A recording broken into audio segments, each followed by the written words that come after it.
My stepdaughter looked me dead in the eye, threw her glass of vintage red wine across my custom Persian rug, and announced that her father said I was nothing but the family ATM.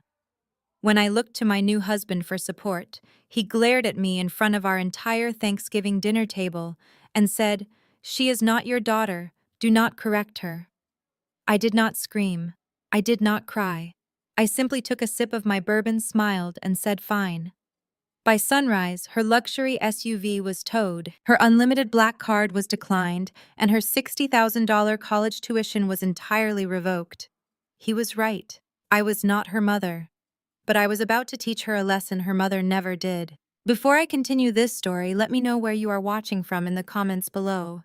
Hit like and subscribe if you have ever had to remind an entitled person exactly whose house they are living in. My name is Nia, and at 42 years old, I had built a wealth management empire in Atlanta from absolutely nothing.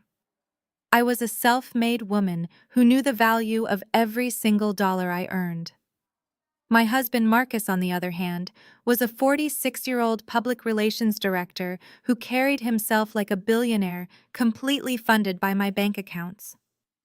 When we married 2 years ago, I knew he had a daughter from a previous relationship. Chloe was 19, a sophomore at the Savannah College of Art and Design, and possessed a level of arrogance that could only be cultivated by a father who never told her no. I had spent the last 2 years trying to build a bridge with her, paying for her designer clothes, her luxury vacations, and her expensive education. I thought my generosity would buy her respect. Instead, it only bought her contempt. Only bought. The breaking point happened during our Thanksgiving dinner. I had gone all out for the holiday, hiring a private chef to cater a spectacular meal at my $4 million estate in Buckhead. The dining room was picture perfect. Crystal glasses caught the light from the modern chandeliers, and the long mahogany table was covered in an elaborate feast. Marcus was sitting at the head of the table pouring expensive wine that I had paid for, acting like the king of a castle he did not own. Sitting to his right was Chloe, scrolling on her phone with a bored expression, ignoring the beautiful truffle-roasted turkey the chef had just placed in the center of the table. Chloe picked up her silver fork, poked at the turkey on her plate, and let out a loud, exaggerated sigh. She dropped the fork so hard it clattered against the fine china. "I cannot eat this," she announced, rolling her eyes. "The turkey is completely dry, and I specifically asked for vegan options." "The chef is right there," I reminded her gently, keeping my voice low. "He prepared a massive spread of roasted vegetables and a specialized vegan roast just for you. There at the other end of the table." She scoffed, crossing her arms over her chest. "Whatever. I am not hungry anyway. I actually have something more important to talk about." She turned her entire body toward Marcus, completely ignoring my presence. "Dad, I found the perfect 2-bedroom condo in the center of Buckhead. It has floor-to-ceiling windows and a rooftop pool. I told the realtor we would put the down payment on it by Monday. It is the perfect coming-of-age gift for me, do not you think?" I set my wineglass down, the crisp sound drawing the attention of the few extended family members who were dining with us. "Chloe," I began, keeping my tone perfectly measured. "We are not buying you a luxury condo. You are currently living in a beautiful campus apartment that is fully paid for." Chloe whipped her head toward me, her eyes flashing with instant hostility. "I was not talking to you," she snapped. "I was talking to my dad." I leaned forward, clasping my hands on the table. "And your dad is not the one who writes the checks. You are currently failing 2 of your core classes. Your credit card statement last month was over $12,000, mostly spent on designer handbags and club VIP tables. You have not shown the maturity to handle the responsibilities you already have, let alone a multi-million-dollar piece of real estate." The dining room went completely silent. The only sound was the soft jazz music playing from the hidden speakers. Chloe stared at me, her chest heaving with indignation. She was not used to hearing the word no. Marcus had always coddled her, smoothing over her failures, and demanding that I fund her whims to keep the peace in our marriage.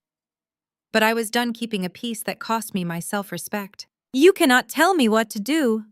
Chloe raised her voice, her face twisting with pure entitlement. You are just a stuck-up controlling woman who thinks money can buy people. You are not my mother. I am not your mother, I agreed calmly. But I am the person funding your entire existence. If you want to speak to me with such disrespect, you can do it from outside of my house. That was when the dam broke. Chloe stood up so fast her chair scraped violently against the hardwood floor. She grabbed her full glass of vintage red wine and hurled the contents straight across the table. The dark red liquid splashed over the white floral centerpieces and soaked right into the center of my custom Persian rug. My dad says you are just the gold mine of this house, she screamed, pointing a manicured finger right at my face. You are just a walking ATM. You have no right to give orders to anyone here. You are lucky my dad even married you. I did not wipe the few drops of wine that had splashed onto my sleeve. I slowly turned my gaze to Marcus. I waited for him to stand up. I waited for him to reprimand his spoiled daughter. I waited for the man I married to act like a partner, to defend his wife in her own home, to draw a line that his child could not cross. Marcus slowly put his napkin on the table. He did not look at the ruined rug. He did not look at Chloe. He looked directly at me, his jaw clenched in anger. She is not your daughter, he said, his voice dripping with venom. Do not correct her. You embarrassed her in front of everyone. Just write the check for the condo and stop causing so much drama over money. The air in the room felt suddenly very thin. The betrayal did not just sting, it burned. He had just validated every terrible thing his daughter had said.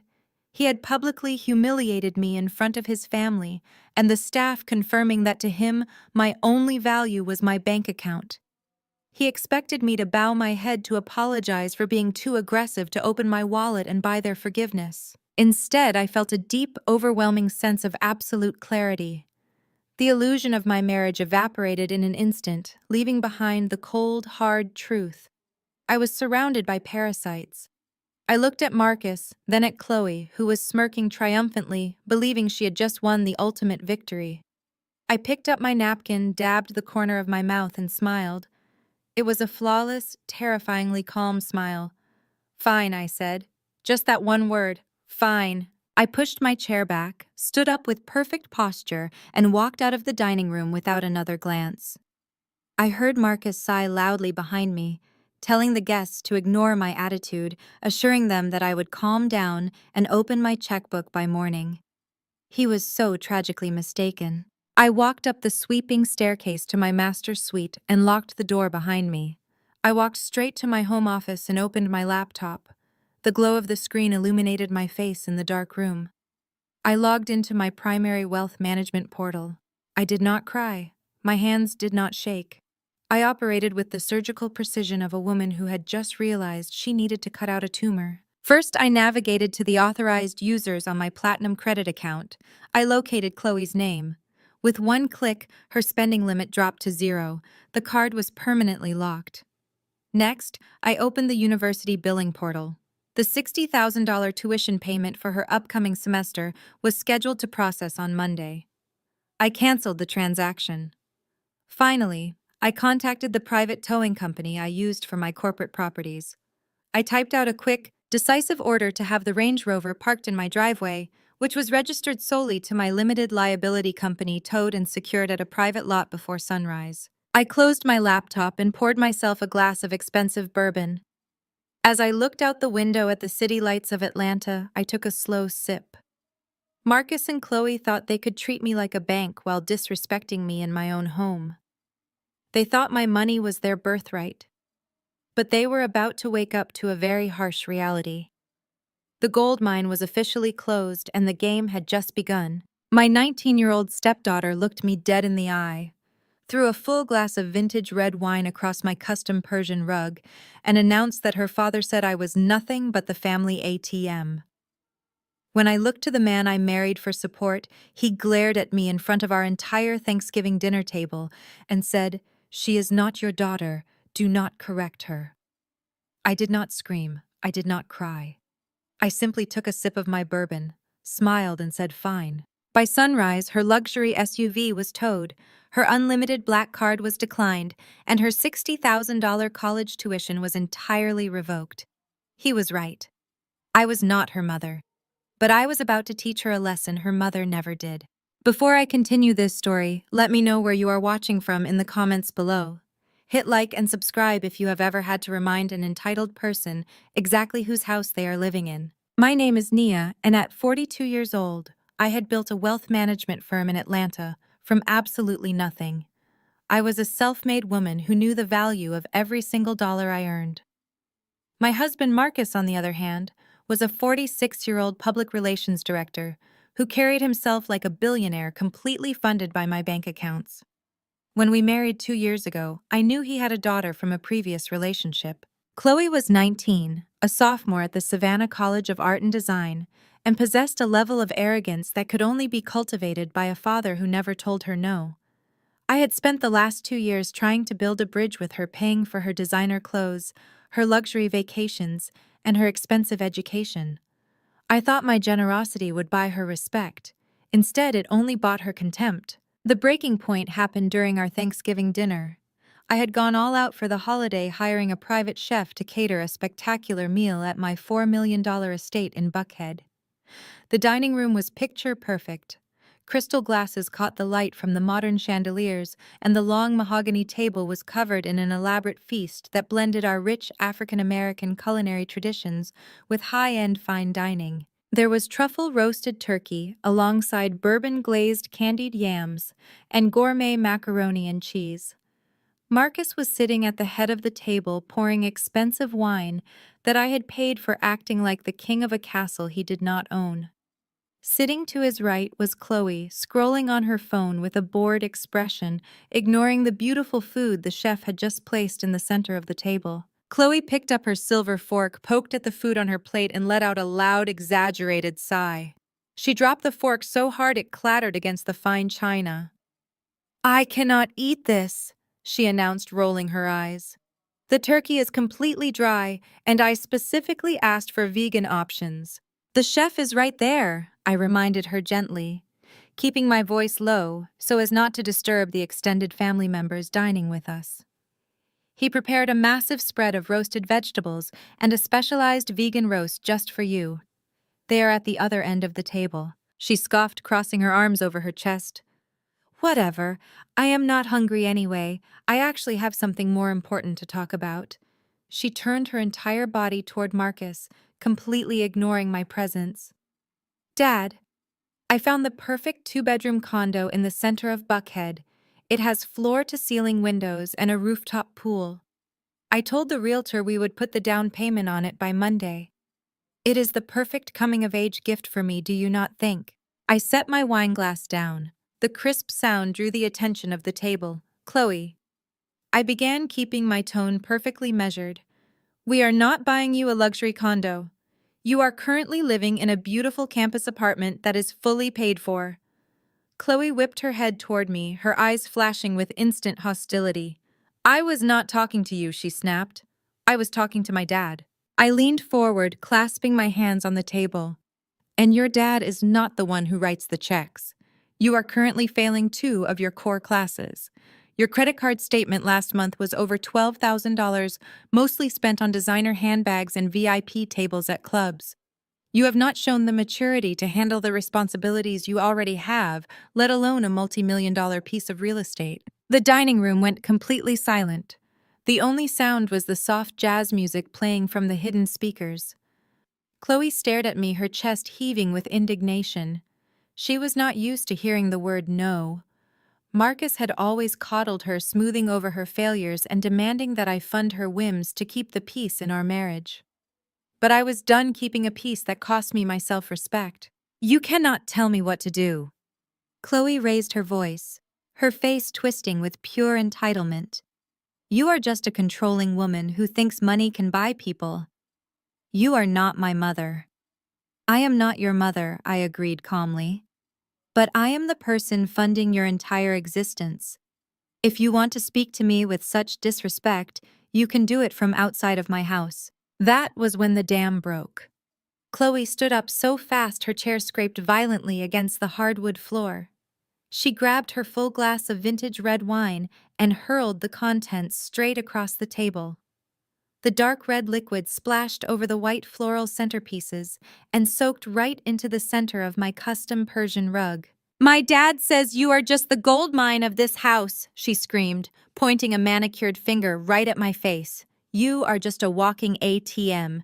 You have no right to give orders to anyone here. You are lucky my dad even married you. I did not wipe the few drops of wine that had splashed onto my sleeve. I slowly turned my gaze to Marcus. I waited for him to stand up. I waited for him to reprimand his spoiled daughter. I waited for the man I married to act like a partner, to defend his wife in her own home, to draw a line that his child could not cross. Marcus slowly put his napkin on the table. He did not look at the ruined rug. He did not look at Chloe. He looked directly at me, his jaw clenched in anger. She is not your daughter, he said, his voice dripping with venom. Do not correct her. You embarrassed her in front of everyone. Just write the check for the condo, and stop causing so much drama over money. The air in the room felt suddenly very thin. The betrayal did not just sting, it burned. He had just validated every terrible thing his daughter had said. He had publicly humiliated me in front of his family and the staff, confirming that to him my only value was my bank account. He expected me to bow my head, to apologize for being too aggressive, to open my wallet and buy their forgiveness. Instead, I felt a deep, overwhelming sense of absolute clarity. The illusion of my marriage evaporated in an instant, leaving behind the cold, hard truth. I was surrounded by parasites. I looked at Marcus, then at Chloe, who was smirking triumphantly, believing she had just won the ultimate victory. I picked up my napkin, dabbed the corner of my mouth, and smiled. It was a flawless, terrifyingly calm smile. Fine, I said. Just that one word. Fine. I pushed my chair back, stood up with perfect posture, and walked out of the dining room without another glance. I heard Marcus sigh loudly behind me, telling the guests to ignore my attitude, assuring them that I would calm down and open my checkbook by morning. He was so tragically mistaken. I walked up the sweeping staircase to my master's suite and locked the door behind me. I walked straight to my home office and opened my laptop. The glow of the screen illuminated my face in the dark room. I logged into my primary wealth management portal. I did not cry. My hands did not shake. I operated with the surgical precision of a woman who had just realized she needed to cut out a tumor. First, I navigated to the authorized users on my Platinum credit account. I located Chloe's name. With one click, her spending limit dropped to 0. The card was permanently locked. Next, I opened the university billing portal. The $60,000 tuition payment for her upcoming semester was scheduled to process on Monday. I canceled the transaction. Finally, I contacted the private towing company I used for my corporate properties. I typed out a quick, decisive order to have the Range Rover parked in my driveway, which was registered solely to my limited liability company, towed and secured at a private lot before sunrise. I closed my laptop and poured myself a glass of expensive bourbon. As I looked out the window at the city lights of Atlanta, I took a slow sip. Marcus and Chloe thought they could treat me like a bank while disrespecting me in my own home. They thought my money was their birthright, but they were about to wake up to a very harsh reality. The gold mine was officially closed, and the game had just begun. Dawn broke over Buckhead with the crisp chill of a late November morning. The serene silence of my estate was suddenly and violently shattered by a high-pitched scream echoing from the front courtyard. I sat perfectly still at my mahogany desk, taking a slow sip of my freshly brewed espresso. Through the floor-to-ceiling windows of my home office, I had a perfect view of the driveway. A heavy-duty commercial tow truck was currently securing the front wheels of a pristine white Range Rover. Chloe was running down the front steps in her silk pajamas, completely barefoot on the cold stone pavers. She was waving her arms frantically at the driver, her face twisted in a mask of pure hysteria. The driver, a professional contractor I used exclusively for my corporate properties, simply handed her a printed dispatch slip through his rolled-down window and drove away. The massive diesel engine roared to life, pulling Chloe's favorite status symbol out of the iron gates and down the street. The show was just beginning. Heavy, furious footsteps thundered up the sweeping staircase. Marcus did not bother to knock. He slammed his fist against the heavy oak door of my office before kicking it open. He stood in the doorframe breathless, his face flushed a deep, angry red. He was wearing his expensive cashmere sweatpants, his usual carefully groomed public relations image completely abandoned. "What the hell is wrong with you?" Marcus roared, stepping into my office and slamming his hands flat on my desk. "Did you just have my daughter's car stolen from our driveway? Call them right now. Call them and tell them to bring it back before I call the police and have you arrested for grand theft." I did not flinch. I did not raise my voice. I simply placed my espresso cup on its saucer and looked up at him with absolute calm. "You can certainly call the police, Marcus. In fact, I encourage you to do so. Let us invite the Atlanta Police Department into our home so I can show them exactly who owns that vehicle." I opened the top drawer of my desk and pulled out a sleek black folder. I tossed it onto the center of the desk right between his white-knuckled hands. "Open it," I instructed. Marcus snatched the folder, his eyes darting across the documents inside. His face went from red to a sickly shade of gray in a matter of seconds. Inside was the vehicle registration, the title, and the insurance paperwork. "As you can clearly read," I said, leaning back in my leather chair, "that vehicle is not registered to Chloe. It is not registered to you. It is registered exclusively to Nia and Company Wealth Management, my limited liability corporation. It is a company asset. Since Chloe decided to remind me last night that she is not my daughter, and that I have absolutely no authority over her, I realized it was highly inappropriate for a non-employee and non-relative to be driving a company vehicle. I merely ordered a corporate asset retrieval." Marcus threw the folder back onto the desk, his chest heaving. "You are being a vindictive, petty woman. She is a 19-year-old girl. You embarrassed her at dinner, and now you are trying to ruin her life because of a spilled glass of wine." "It was not a spilled glass of wine, Marcus. It was a declaration of your profound disrespect." I stood up, smoothing the front of my tailored trousers. I walked around the desk until I was standing merely inches away from him. "When you looked at me at that dinner table and told me not to correct her, you made the rules of this house very clear. You drew a line in the sand. You established that I am just a wallet with a heartbeat. Well, today the wallet is closed." Suddenly, Chloe burst into the office. She was sobbing uncontrollably, clutching her phone in one hand and her sleek metal credit card in the other. "Dad," she wailed, rushing to stand behind Marcus. "The towing guy would not listen to me. And when I tried to order an Uber to go to campus, my card was declined. I checked my student portal to see if there was a glitch, and my winter semester tuition has been reversed.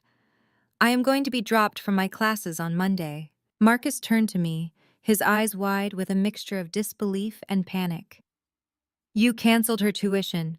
You locked her card, Nia. You have gone entirely too far. Turn her card back on immediately. I am your husband, and I am telling you to fix this." I let out a soft, dry laugh. "You are my husband, Marcus. But you seem to have a severe misunderstanding of what that title entails. You stepped into this marriage 2 years ago with a leased sedan, a mountain of credit card debt from trying to keep up appearances in your public relations circles, and an entitled teenager who treats everyone like the help. I paid off your debts. I upgraded your wardrobe. I moved you into a $4 million estate that I bought with cash before I even met you. You brought absolutely nothing to this financial partnership except liabilities." Marcus opened his mouth to argue, but I raised my hand, silencing him instantly. "The black card your daughter is crying over, primary account holder is Nia Dubois, the bank account that pays for her overpriced art supplies funded by my investment dividends. You demanded that I not act like her mother. I am simply following your instructions. I am acting like a financial institution, and right now Chloe is a terrible investment. Her funding has been officially cut." Chloe gasped, tears streaming down her face as she looked at her father. "Dad, do something. Make her turn it back on. I cannot be seen riding the public bus to SCAD. Everyone will laugh at me." Marcus looked at his crying daughter, then looked at me. His usual smooth, charming demeanor was completely shattered. The facade of the powerful, providing patriarch had been stripped away, leaving only a desperate man who realized he had zero leverage. But his pride was too massive to admit defeat. Instead of apologizing, he chose to double down on his arrogance. "You think having money makes you God?" Marcus snarled, pointing a trembling finger at my face. "You think you can treat my blood like garbage just because your name is on the deed to this house? You are an arrogant, bitter woman. You have no idea what family means. I am not going to let you abuse my daughter. I crossed my arms and tilted my head. Then provide for her, Marcus. If you are the man of the house, pull out your own credit card. Pay her $60,000 tuition. Go buy her a new Range Rover. Go ahead. Be the father you claim to be. He swallowed hard. We both knew his bank account balance could barely cover a weekend trip to Miami, let alone his daughter's extravagant lifestyle. The silence in the room was deafening. He had no money, no power, and absolutely no ground to stand on. Marcus took a step back, his eyes narrowing with a toxic, desperate kind of hatred. You think you have won because you control the bank accounts. We will see about that. You need to be taught some respect for your husband. Let us see what my family has to say about your psychotic behavior. He pulled his phone out of his sweatpants pocket and aggressively swiped across the screen. I am calling Jamal and Becky right now. They warned me about you. They warned me that successful black women always try to emasculate their men. I am having them come over here immediately. We are going to have a family meeting, and you are going to sit down, shut up, and learn your place in my family. He grabbed Chloe by the arm and stormed out of my office, shouting into his phone as he descended the stairs, complaining to his brother about my sudden, inexplicable cruelty. I stood in my office alone, listening to his frantic voice echo through the grand foyer. I did not feel threatened. I felt invigorated. He was calling his brother Jamal, a man whose failed startup was secretly being kept afloat by Marcus, and his white sister-in-law Becky, a woman who specialized in passive-aggressive racism and fake smiles. They were coming to my house to put me in my place. I walked over to my desk, picked up my espresso, and took another sip. The coffee was still warm. The real war was about to start, and I could not wait to watch them all burn. Less than 40 minutes later, the heavy brass knocker on my front doors echoed through the grand foyer. Marcus practically sprinted from the kitchen to open it, welcoming his reinforcements. I remained seated in my home office for a few more minutes, taking my time. Let them wait, let them stew in their self-righteous indignation. When I finally descended the sweeping glass staircase, I found them assembled in my formal living room like a tribunal. Marcus was pacing back and forth across the imported silk rug, running his hands over his face to appear exasperated and victimized. Sitting on the plush velvet sofa was his younger brother Jamal. Jamal was a man who carried the unearned confidence of a successful entrepreneur, despite the fact that his last 3 tech startups had quietly folded. Next to him sat his wife Becky.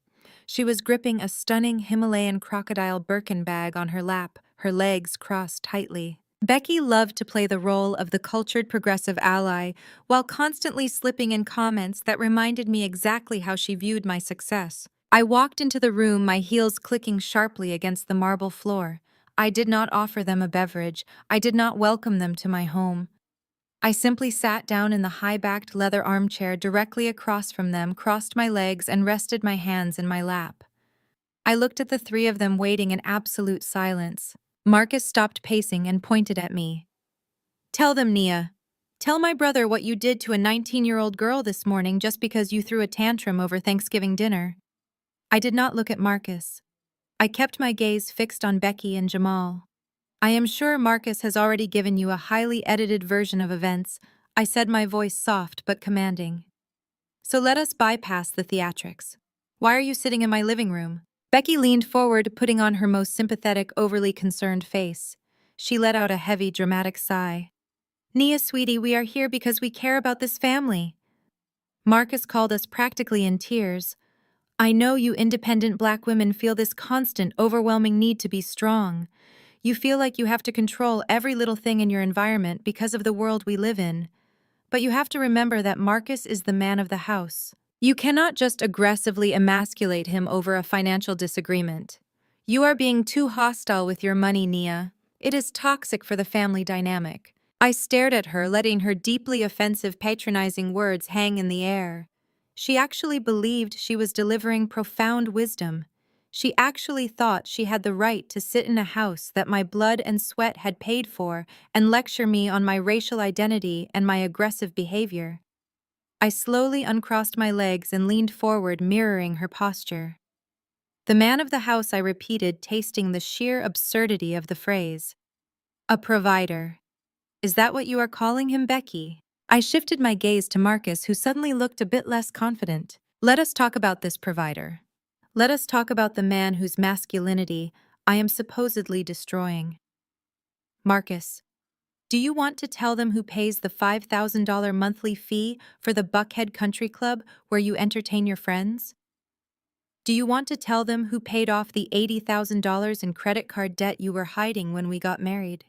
Do you want to tell your brother who pays for the imported Cuban cigars you hand out so generously at his house every Sunday? Marcus swallowed hard, his face flushing. Nia, that is private marital business. You do not need to air our finances. You brought them into our marital business, Marcus, I countered sharply, not raising my voice but ensuring every word cut like glass. You called a family court, so court is in session. I turned my attention back to Becky, whose fake sympathetic smile had completely vanished.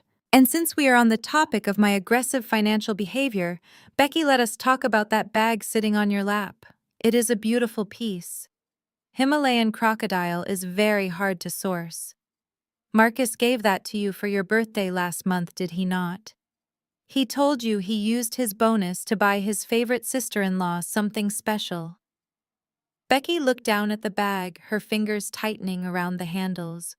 Yes, she said, her voice losing its previous arrogance. He did. I smiled. It was a cold, merciless smile. Marcus does not get bonuses, Becky. His public relations firm has not paid out bonuses in 2 years. He bought that $40,000 bag using his supplementary American Express card, the card that is linked directly to my primary wealth management account.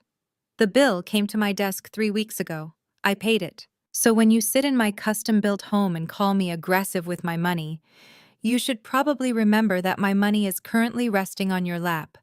I bought you that bag, Becky. You are welcome. Jamal jumped up from the sofa, his face contorted with rage. He looked at his brother, then glared at me.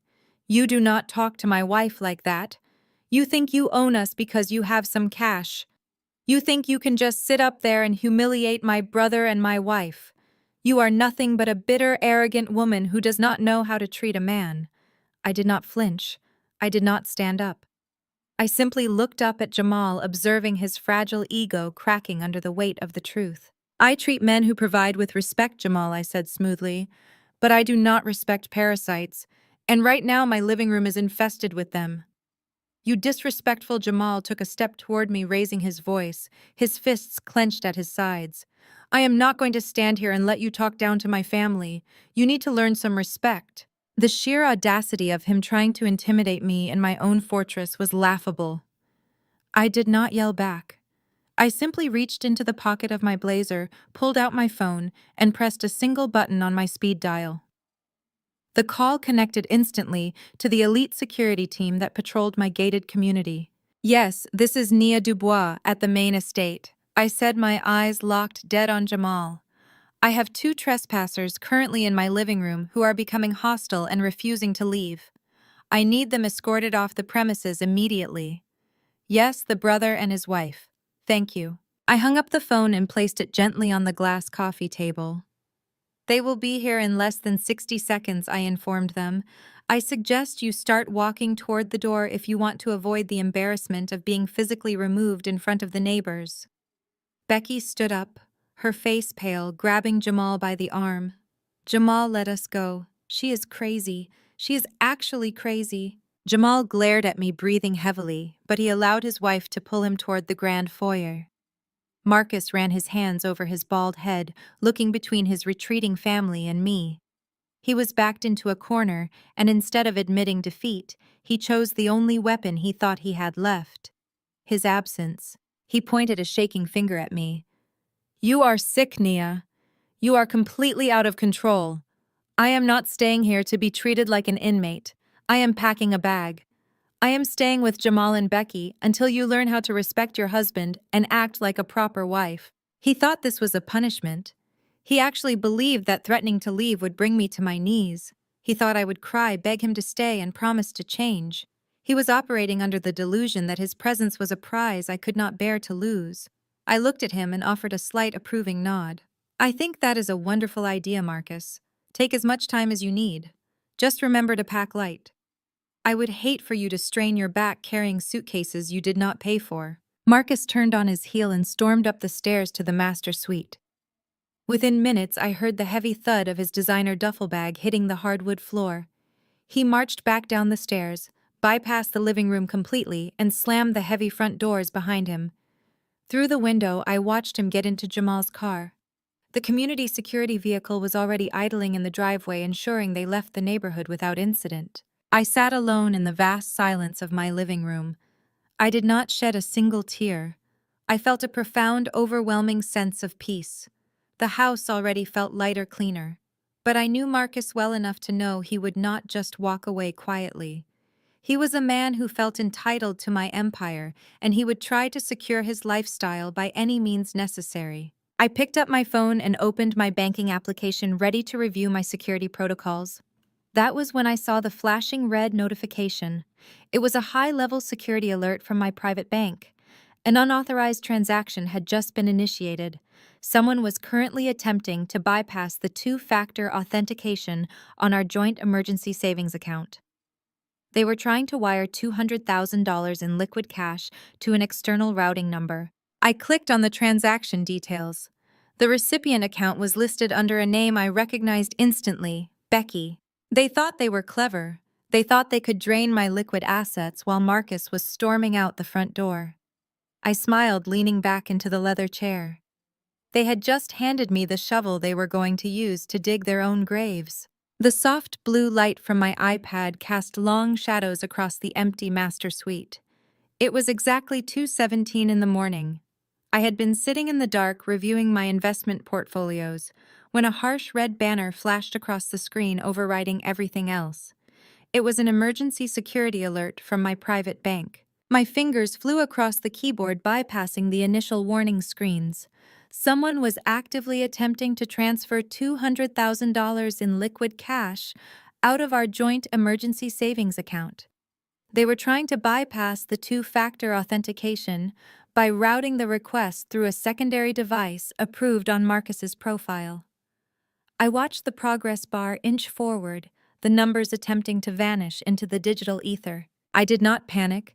I simply hit the emergency freeze protocol. The screen flashed green, confirming the lockdown.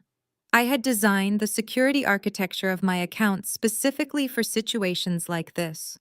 The money was safe, but the real revelation was in the transaction details. I traced the IP address of the request.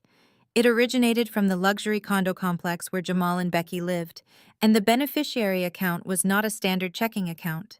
It was a business holding account registered under the name Jamal and Becky Ventures. Marcus was not just trying to steal from me, he was actively trying to siphon my wealth into his brother's failing business to hide it before filing for a divorce. He actually thought he could drain my liquid assets in the middle of the night while hiding under his brother's roof. He was operating with the desperate, sloppy logic of a man who realized his golden goose had just flown away. I set the iPad down on the nightstand. The silence in the room was absolute. They thought I was just a wealthy wife they could manipulate. They did not understand that I built my wealth by seeing patterns, by identifying risks, and by ruthlessly eliminating liabilities. Marcus had just proven he was the biggest liability of all. By sunrise, I was fully dressed and standing in my home office. I did not bother with coffee. I picked up my phone and dialed a private number. The call was answered on the second ring by Elias, the head of my internal auditing team. Elias. I said, my voice crisp and businesslike. We have a situation. I need a full forensic audit on every joint account, every supplementary card, and every business expense linked to Marcus Dubois. Go back exactly 3 years. Leave no stone unturned. I want to know where every single cent of my money has gone. Elias did not ask questions.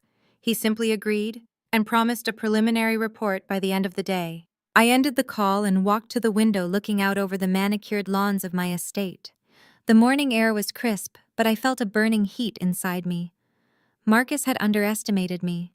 He had underestimated my intelligence, my resources, and my capacity for vengeance. He thought he could outsmart me in a game I had written the rules for, but I was about to show him exactly what happens when you try to steal from the house. The game had shifted. It was no longer just about teaching Chloe a lesson. It was about dismantling the entire parasitic network Marcus had built around me, and I was going to enjoy every single second of it. Walking into my Buckhead high-rise office felt different that morning. Usually, I stepped off the private elevator with my mind focused on global markets and client portfolios. Today, I was stepping onto a battlefield. My firm occupied the top 3 floors of a gleaming glass tower, a physical manifestation of the blood, sweat, and intellect I had poured into my career over the last 2 decades. As I walked past the reception desk, the sleek, modern lines of the office and the quiet hum of extreme wealth creation grounded me. This was my domain. No one could take this from me. Elias was already waiting in the glass-walled conference room when I arrived. He did not offer a polite good morning. He knew me too well for that. He simply pushed a thick leather-bound folder across the polished mahogany table. His face was a mask of professional grimness, but his eyes betrayed a deep disgust. I sat down, smoothing my skirt, and opened the folder. The numbers stared back at me, black ink outlining the ultimate betrayal. I had expected to find Marcus secretly funding Chloe, or perhaps hiding money in a private account for a rainy day. What Elias uncovered was a highly orchestrated parasitic network that extended far beyond a spoiled teenager. Marcus had not just been siphoning my wealth. He had been actively funding the very people who sat in my living room and disrespected me. "Look at the highlighted transactions from the second quarter," Elias said, pointing to a spreadsheet. Marcus claimed he lost $250,000 in a decentralized finance venture. He played the victim perfectly, telling you it was a bad market turn. I remembered that month. I had consoled him. I had told him that investments carry risk and covered his share of our household expenses so he would not feel emasculated by the loss. "The money never touched the market," Elias continued. "It was routed through a holding company in Delaware and immediately wired into the business accounts of Jamal and Becky Ventures." I turned the page, feeling the air in the room grow thin. Jamal had spent the last 3 years bragging at every family gathering about his innovative tech startup. He paraded around in designer suits, acting like a visionary entrepreneur on the verge of a massive breakthrough. The reality was laid bare on the paper in front of me. The startup had zero actual revenue, zero legitimate clients. Its entire operational budget came from the money Marcus stole from my accounts under the guise of failed investments. I had been paying for Jamal to play the role of a successful businessman. And then there was Becky, the woman who had the audacity to sit on my sofa and lecture me about the angry black woman trope, the woman who told me I was too aggressive with my finances. Elias handed me a separate file containing the tax returns and bank statements for Southern Elegance, the high-end fashion boutique Becky owned. For 4 years, Becky had maintained the illusion of being a thriving business owner. She hosted lavish opening parties and patronized minority-owned businesses with an air of white saviorism that always made my skin crawl. The audit revealed that Southern Elegance had been hemorrhaging cash since day one. It was a glorified vanity project. When the store faced eviction last year, Marcus had forged my digital signature on a corporate guarantee, allowing him to secure a $500,000 business loan against my firm to bail her out. He had used my name, my credit, and my life's work to keep his sister-in-law from facing the consequences of her own financial incompetence. I sat back in my chair, letting the magnitude of the theft wash over me. They had constructed an entire reality built on my back. Jamal's unearned confidence, Becky's patronizing microaggressions, Marcus's false pride, all of it was funded by the very woman they actively tried to diminish. They despised my strength but happily lived off the fruits of it. Elias watched me, waiting for the explosion. He expected me to scream, to throw the files, to call the police immediately. But I did not feel anger. I felt a cold, sharp focus that eclipsed any emotional reaction. I was a surgeon examining a tumor that had spread throughout a vital organ. The only logical response was excision. "Do you want me to contact the authorities?" Elias asked quietly. "This is corporate fraud, wire fraud, and grand larceny. We can have Marcus arrested before lunch." I shook my head slowly, closing the folder. "No. If we arrest him now, he gets to play the victim. He will spin a story about a wealthy, vindictive wife destroying him over a misunderstanding. I want to take everything from them first. I want them to feel the exact moment the ground disappears from beneath their feet.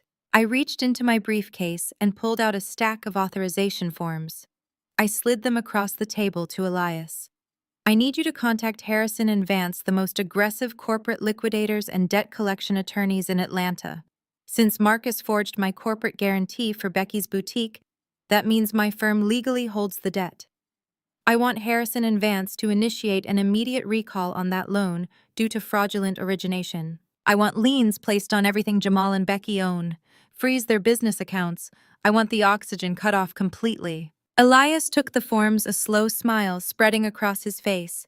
Consider it done. They will not even be able to buy a cup of coffee by the end of the week. As for Marcus, I continued standing up from the table. Let him believe his little emergency transfer went through. Keep the error message ambiguous. I want him to feel safe for just a few more days while we set the final trap. I left the office feeling lighter than I had in years. The betrayal was staggering, but the power I held in my hands was absolute. I instructed my executive assistant to book a first-class flight to London for a fictitious corporate merger and to ensure Marcus received the itinerary.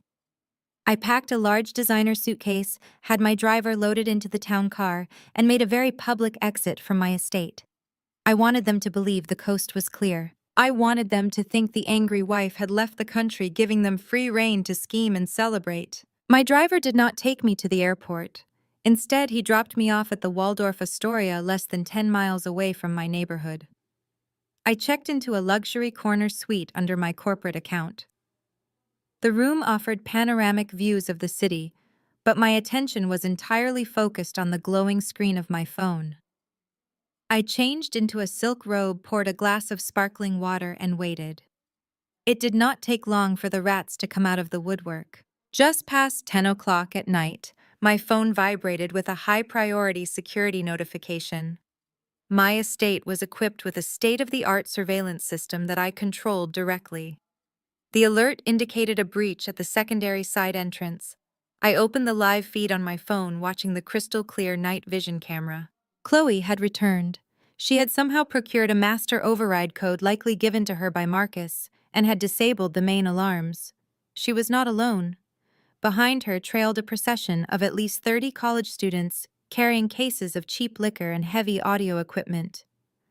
They poured into my pristine foyer, their muddy shoes trampling over the white marble floors. Chloe stood in the center of my living room, laughing loudly, acting like the queen of the manor. She directed a group of boys to move my custom Italian sofas to make room for a makeshift dance floor. I watched as they carelessly shoved a priceless mahogany side table against the wall, scratching the paint. I switched the camera view to the formal dining room. A group of girls had already set up a massive liquor station right on top of the dining table where the Thanksgiving disaster had occurred just days prior. They were pouring sticky, colorful drinks, laughing and taking photos for social media. Chloe walked into the frame holding a bottle of vodka. But it was not the alcohol that caught my attention. It was what she was wearing around her neck. My breath caught in my throat. Resting against Chloe's chest, catching the light of the chandeliers, was a triple-strand vintage pearl necklace. It was a flawless antique piece, the only physical heirloom my late grandmother had left me before she passed away. I kept it locked in a hidden safe inside my master closet, a safe that Marcus clearly knew how to open. He had not just given his daughter access to my home while I was supposedly out of the country.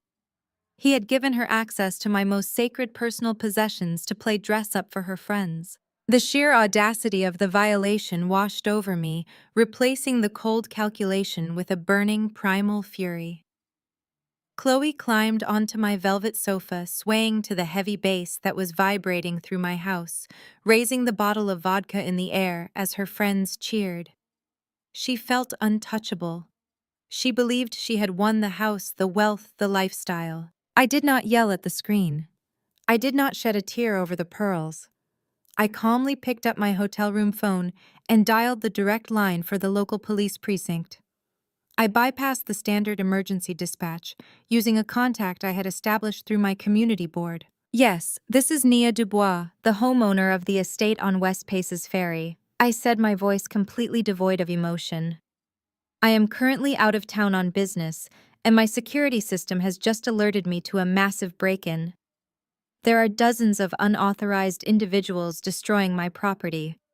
Furthermore, I can clearly see one of the intruders wearing a piece of antique jewelry stolen from my personal safe, valued at over $150,000. I need squad cars dispatched immediately. I want full charges pressed for breaking and entering, vandalism, and grand larceny. No, there are no authorized guests. Arrest every single person inside my house. I hung up the phone and leaned back against the plush hotel pillows, watching the live feed on my screen. The music was still blaring in my living room. Chloe was still dancing on the furniture, wearing my grandmother's pearls. She had absolutely no idea that her world was about to come crashing down in a chorus of police sirens. I took a slow sip of my water, never taking my eyes off the screen, ready to enjoy the show. Watching the live feed on my hotel room screen was simply not going to be enough. Seeing my late grandmother's vintage pearls draped carelessly around the neck of an entitled, spoiled teenager ignited a fire in my chest that could not be extinguished from a distance. I ended my initial call with the security dispatch, threw off my hotel robe, and quickly dressed in a sharp black trench coat over my clothes. I grabbed my keys and headed straight for the elevator.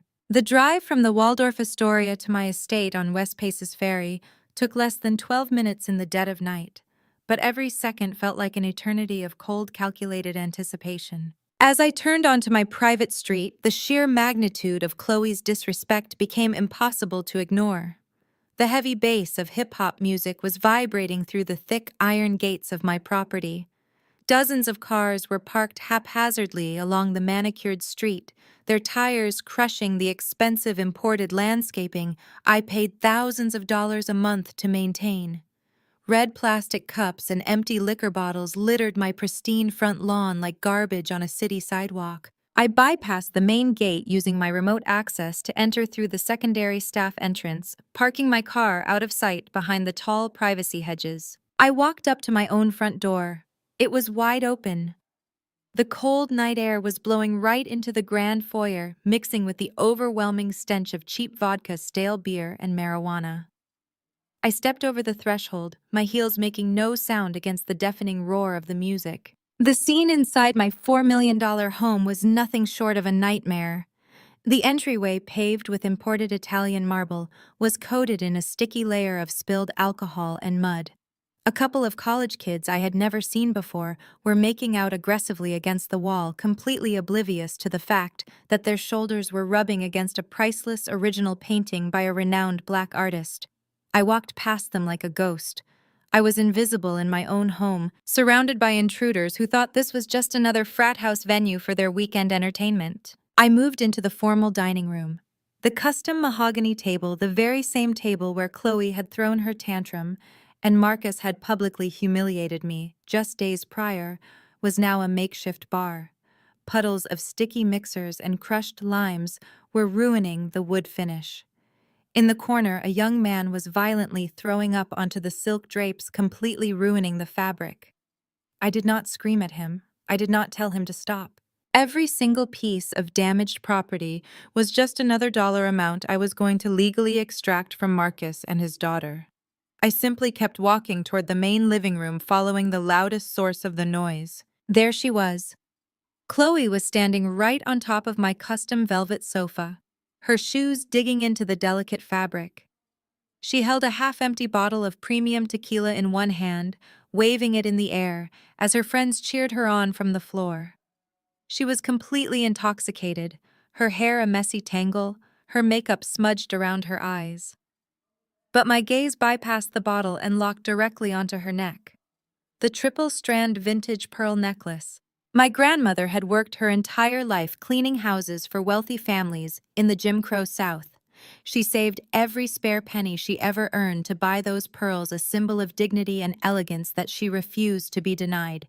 She passed them down to my mother, who passed them down to me when I graduated from college. They represented generations of Black female resilient survival and grace. And now, they were being worn as a cheap party accessory by a girl whose entire existence was funded by the very woman she despised. I stepped deeper into the living room, pushing my way through the crowd of sweaty, jumping teenagers. Someone bumped hard into my shoulder, splashing a warm, sticky drink onto my trench coat. I brushed it off my eyes, remaining fixed on Chloe. I walked straight up to the edge of the sofa. "Turn the music off," I said. My voice was not a shout, but the sheer icy authority behind it made the boy standing next to the sound system freeze. He looked at me instantly, recognizing that I was not a party guest. He scrambled to hit the power button. The heavy bass cut out abruptly, leaving a ringing silence in the massive room, broken only by the confused murmurs of the crowd. Chloe stumbled slightly on the sofa cushions, looking around in annoyance. "Who turned off the music?" she slurred, bringing the tequila bottle down to her side. "I did," I replied, standing directly below her. Chloe looked down, her eyes struggling to focus on my face. When realization finally struck her, the color drained from her cheeks, but the alcohol in her system quickly replaced her shock with aggressive, unearned bravado. She let out a loud, mocking laugh, looking around at her friends as if I were the punchline to a massive joke. "What are you doing here?" she sneered, pointing the bottle at me. "You are supposed to be in London. Did you forget something? Or did you just come back to check on your little gold mine? You need to step down from that sofa, Chloe," I said, keeping my voice dangerously level. "And you need to take my grandmother's pearls off your neck right this second." Chloe touched the pearls, her fingers wrapping around the delicate silk thread. Instead of taking them off, she gripped them tightly. A wicked, arrogant smile spread across her face. "Why should I?" she taunted, stepping closer to the edge of the sofa to tower over me. "My dad said this is our house now. He said you are going to lose half of everything anyway because you are a bitter, controlling woman. I can do whatever I want in my dad's house." She pulled hard on the necklace to emphasize her point. The old, fragile silk thread could not withstand the violent yank. A sharp snap echoed in the quiet room. The strand broke and dozens of luminous antique pearls cascaded down the front of her shirt, bouncing off the velvet sofa and scattering across the hardwood floor. The sound of those pearls hitting the ground was like glass shattering in my chest. Some of the college kids gasped, sensing the sudden dangerous shift in the atmosphere. They started backing away, realizing they had stepped into a domestic war zone. Chloe looked down at the broken string in her hand, then looked back down at me. She shrugged carelessly, kicking a loose pearl off the cushion with her foot. "Oops," she laughed.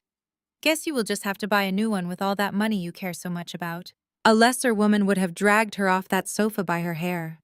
A lesser woman would have screamed, cried, and engaged in a physical brawl with a drunk teenager in front of an audience. But I was not a lesser woman. I was a strategist. I looked at the pearls scattered on the floor, then looked up into Chloe's smug, ignorant eyes. I did not raise a hand. I did not utter a single curse word. I gave her a long, chilling smile and took 2 steps backward. "Enjoy the party, Chloe," I said softly. I turned around and walked out of the living room, leaving her standing on the ruined sofa. I walked through the trashed foyer, stepping over the mud and spilled alcohol, and walked straight out the front door. The cold night air hit my face, clearing away the stench of the house. I stood on my front porch, pulled my phone from my coat pocket, and dialed 911. I needed to officially put the final nail in her coffin on the recorded police dispatch line.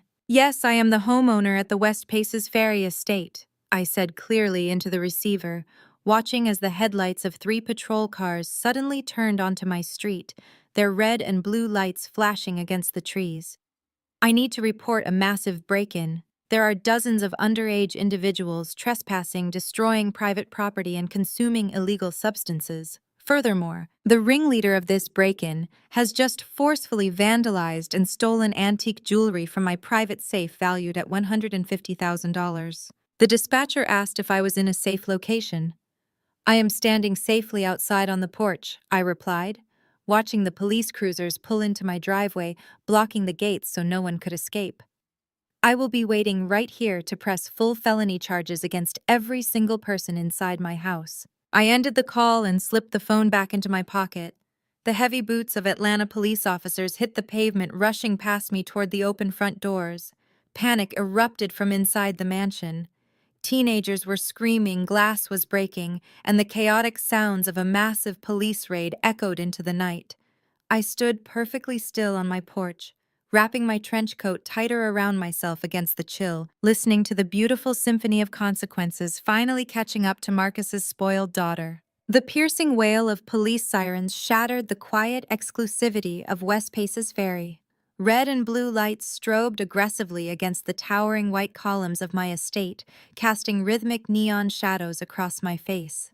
I stood on the porch, my hands tucked neatly into the pockets of my trench coat, a statue of absolute composure in the middle of absolute chaos. Dozens of uniformed officers swarmed the property. Teenagers who had been acting like untouchable royalty just minutes ago were now sprinting across the manicured lawns, tripping over their own feet in a desperate bid to escape. The officers corralled them with practiced efficiency, shining harsh flashlights into the faces of the terrified, intoxicated intruders. Then came the main event. Two officers emerged through the grand double doors, practically dragging a thrashing, hysterical Chloe between them. The cold, metallic click of handcuffs, secured behind her back, was the sweetest sound I had heard all year. Her designer silk top was stained with alcohol, and her face was a masterpiece of total humiliation. Thick black streams of mascara ran down her cheeks, ruining her perfect makeup.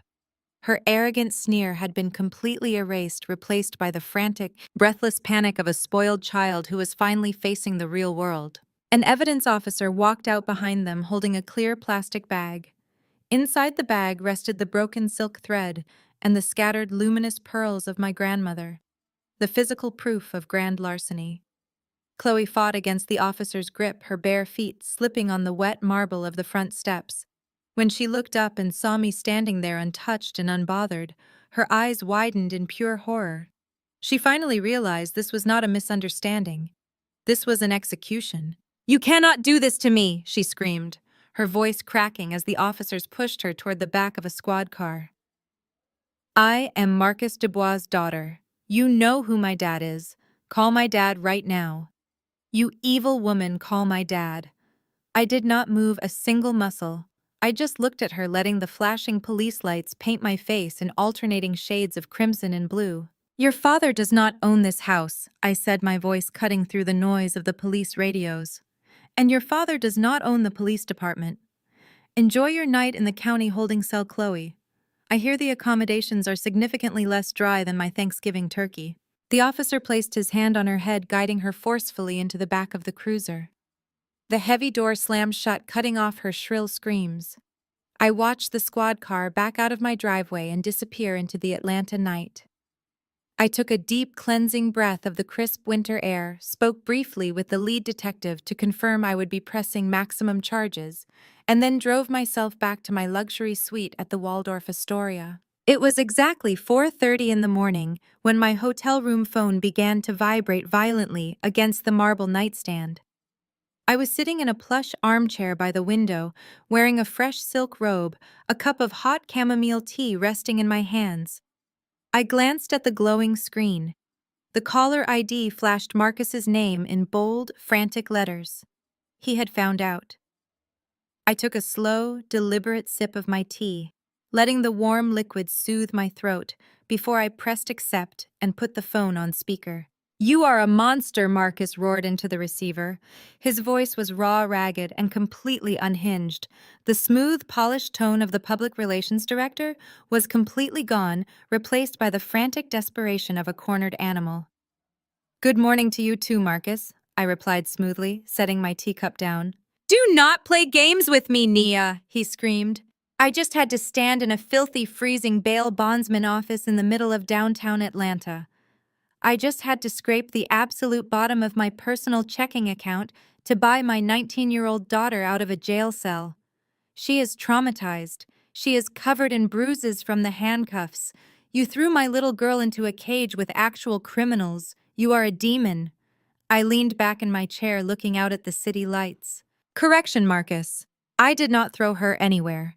The Atlanta Police Department placed her exactly where she belonged after she broke into a highly secured property, vandalized $4 million worth of real estate, and committed grand larceny by destroying an antique necklace valued at $150,000. She is a felon, Marcus. I merely provided the introduction to the justice system. She is a teenager who made a mistake. He yelled, the sound of his heavy breathing echoing through the phone. You did this to punish me. You set her up because you are a bitter, controlling, aggressive woman who cannot stand the fact that I walked out on you. You could have called me. You could have handled this like a mother. I smiled, the sheer hypocrisy of his words validating every single move I had made. I remember a very specific conversation we had in my dining room just a few days ago, Marcus.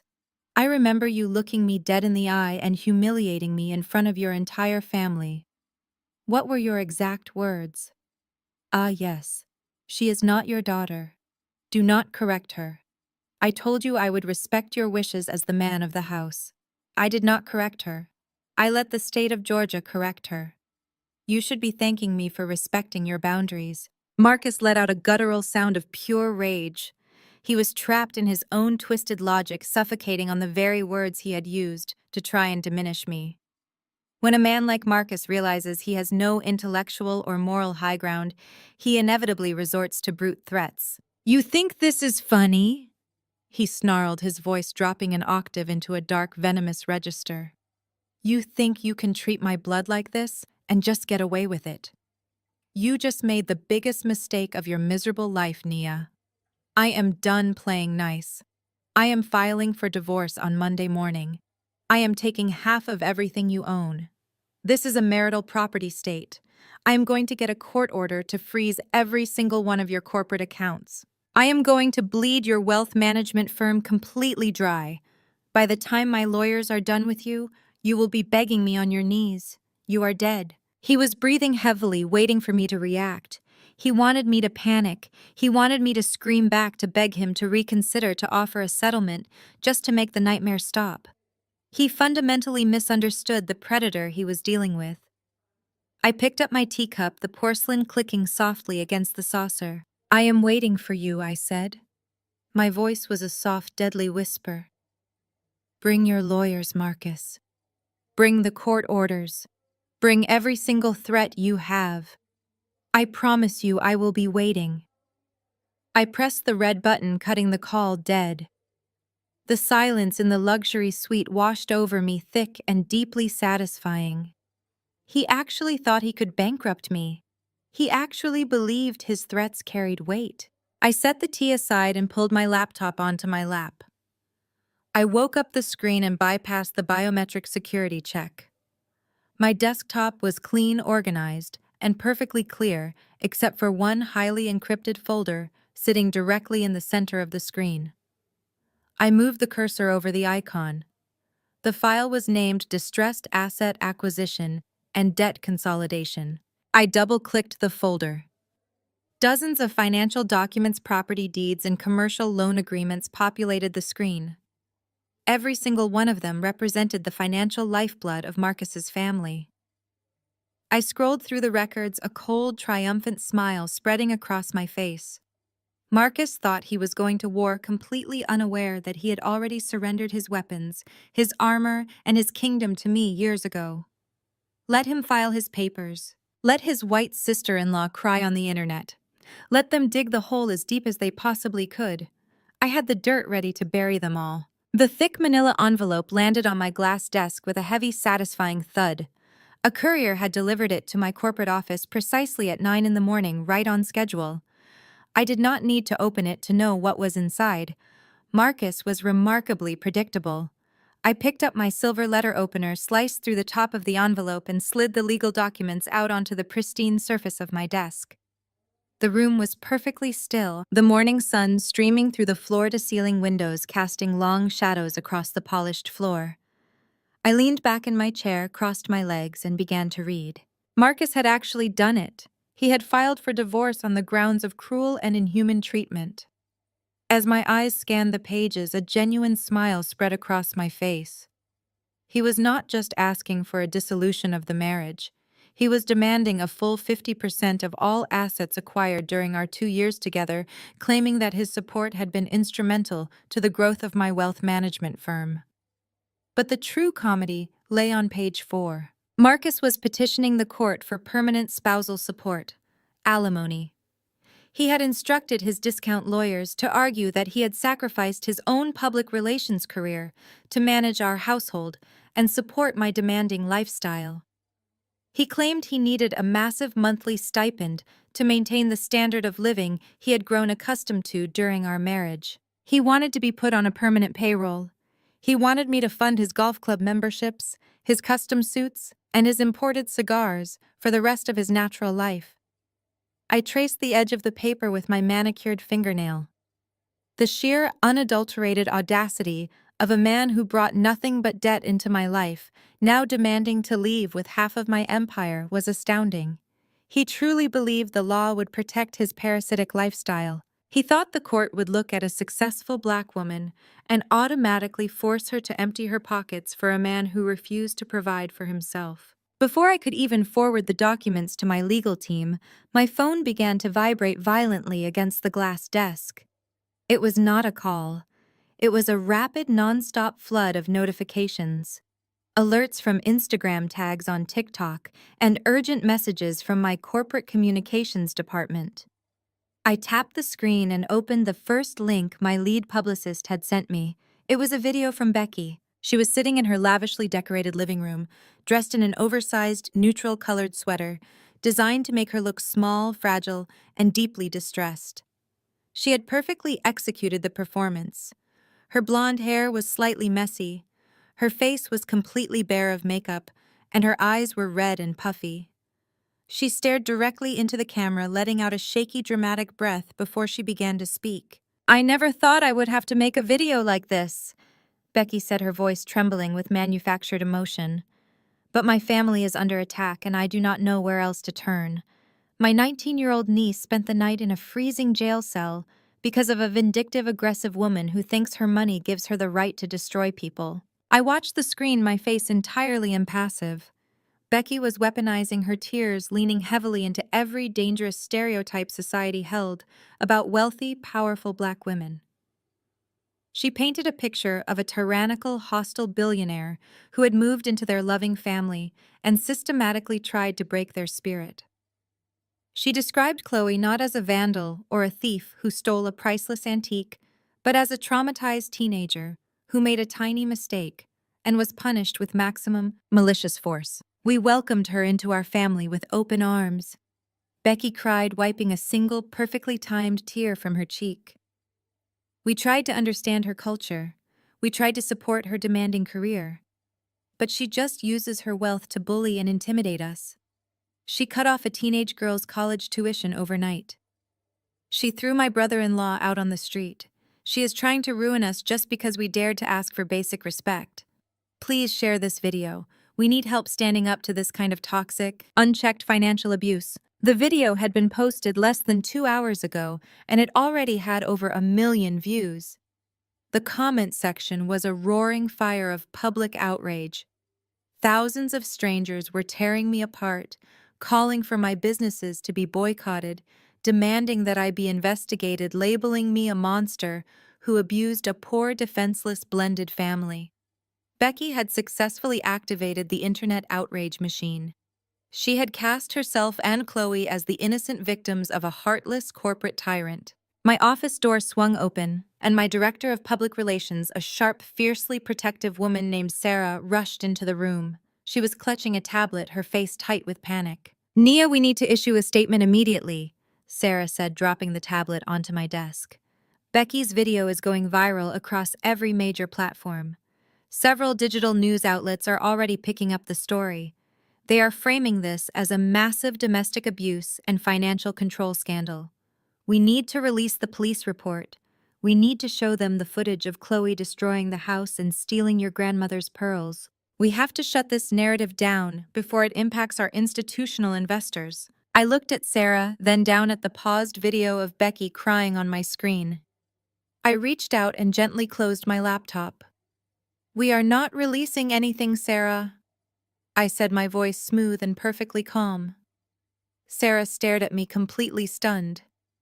"Nia, they are slaughtering your reputation online. They are calling you a predator.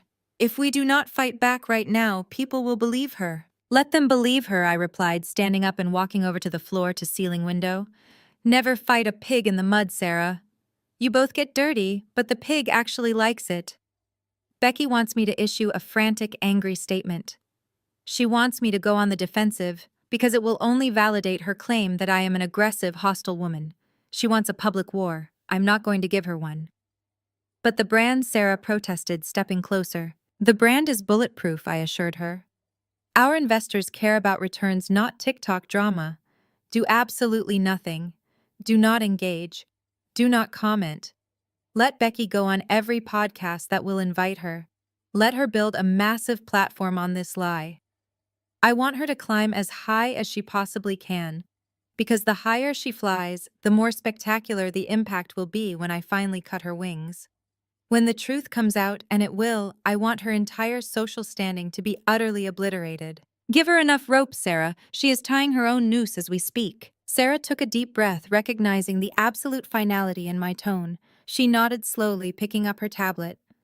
Understood. Total radio silence. We let them burn themselves. Exactly, I said. As Sarah left the office, my private line began to ring. It was Elias, the head of my internal auditing team, working in tandem with my lead legal counsel.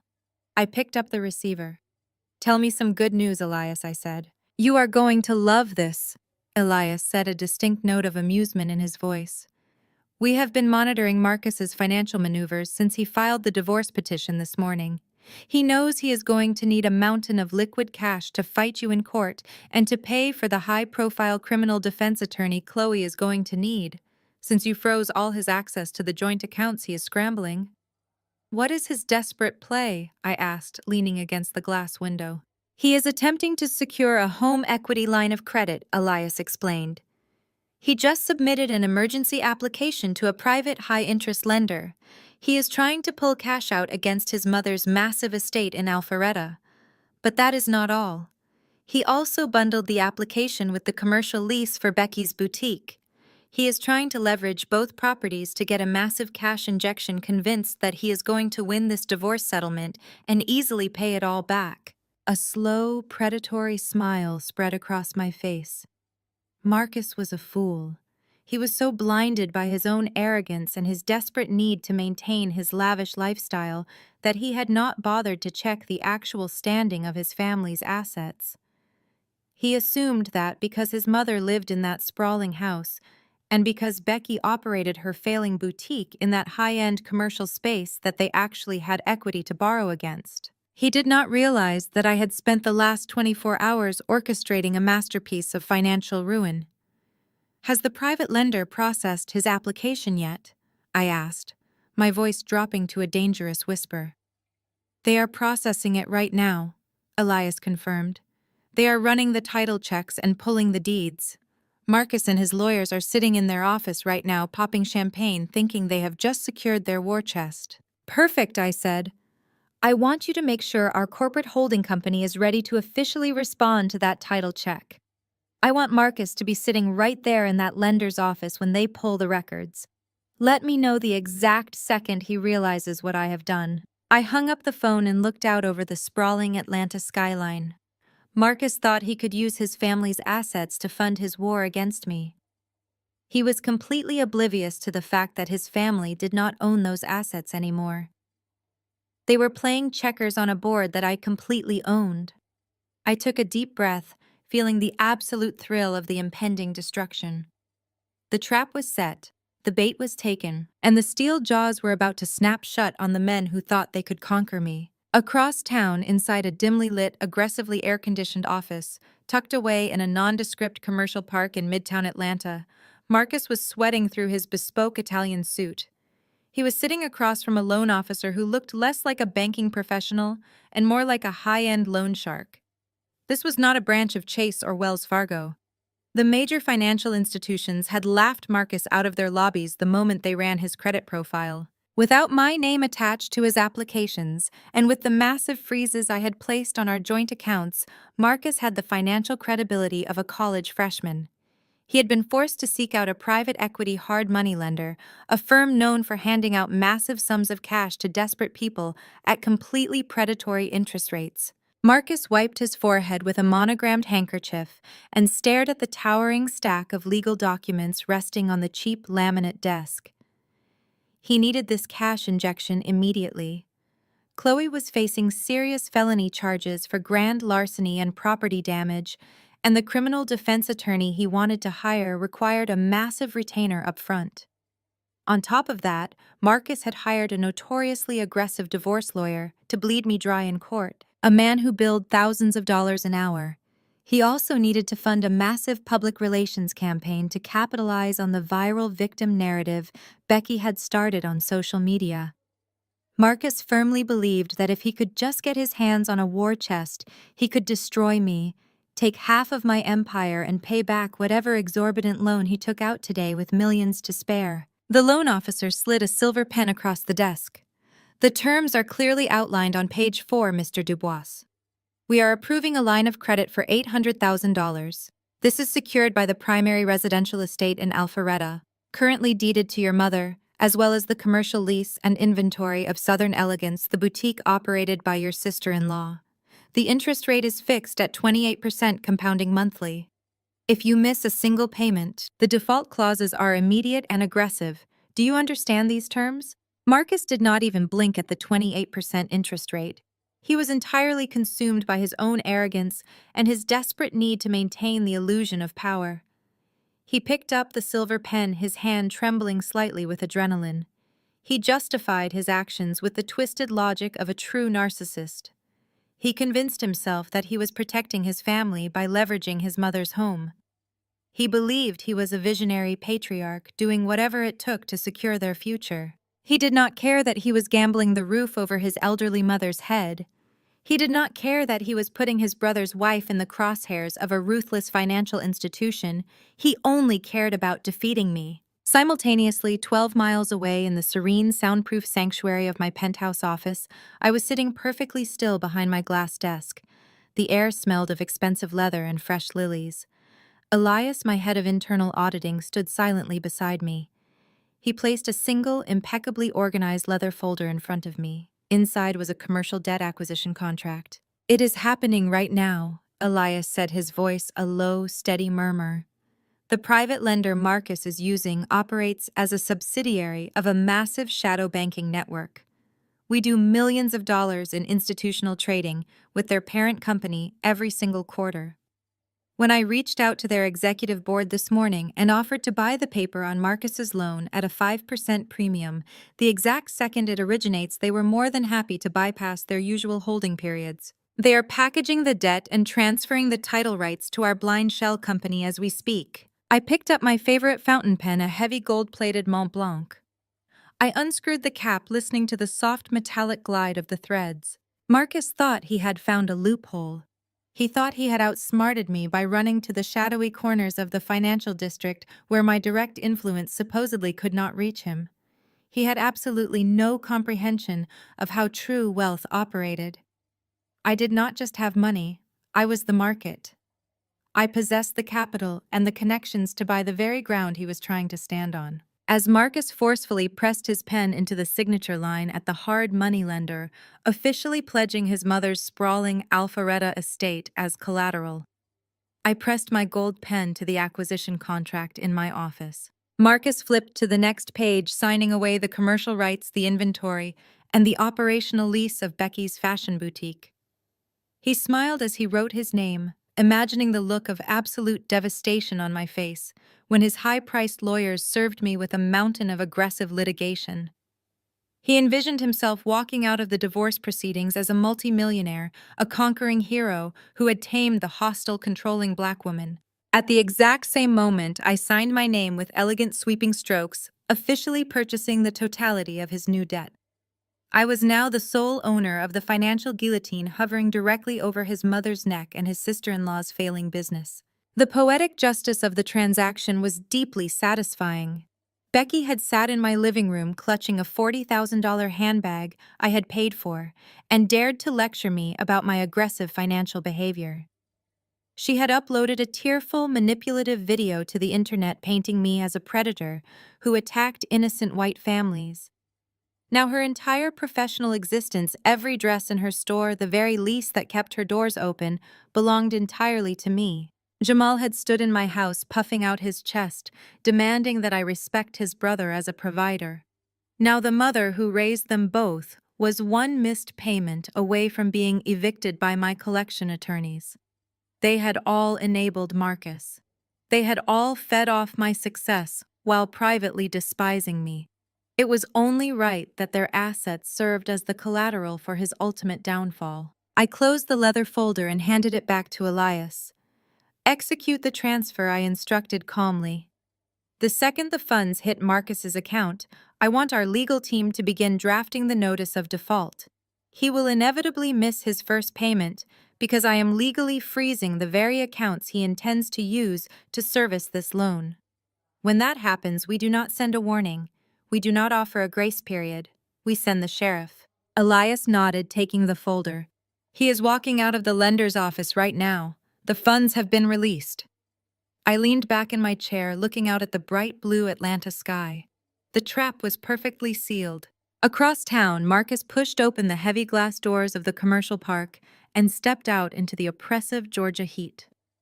He took a deep breath, the smog and humidity filling his lungs. He felt like a titan. He felt completely invincible. The notification had just popped up on his phone confirming that $800,000 in liquid cash had successfully landed in his newly opened secure private checking account. He adjusted his silk tie, a triumphant, arrogant smirk spreading across his face. He had beaten the system. He had beaten me. He pulled his phone from his pocket and immediately dialed a number. He paced back and forth on the hot pavement, his adrenaline surging, waiting for the call to connect. Becky picked up on the second ring, the sound of classical music playing softly in the background of her boutique. "Marcus, tell me you got it," she said, her voice tight with anxious anticipation. Marcus let out a loud, victorious laugh that echoed off the brick walls of the parking lot. "The money is ready," he announced, his chest swelling with pride. "The funds just cleared. I am wiring the retainer to the criminal defense attorney for Chloe right now, and the divorce lawyers are officially on the clock. We have an $800,000 war chest, Becky." "Oh, thank God," Becky breathed, genuine relief flooding her words. "The video is still climbing in views, Marcus. The public is completely on our side. Everyone sees Nia for the tyrant she really is. We just need to keep the pressure on." "That is exactly what we are going to do," Marcus promised, walking toward his borrowed car with a renewed sense of absolute dominance. "We are going to strike while the iron is hot. Next week, at your boutique's big brand relaunch party, I will officially announce my campaign for president of the Business Association.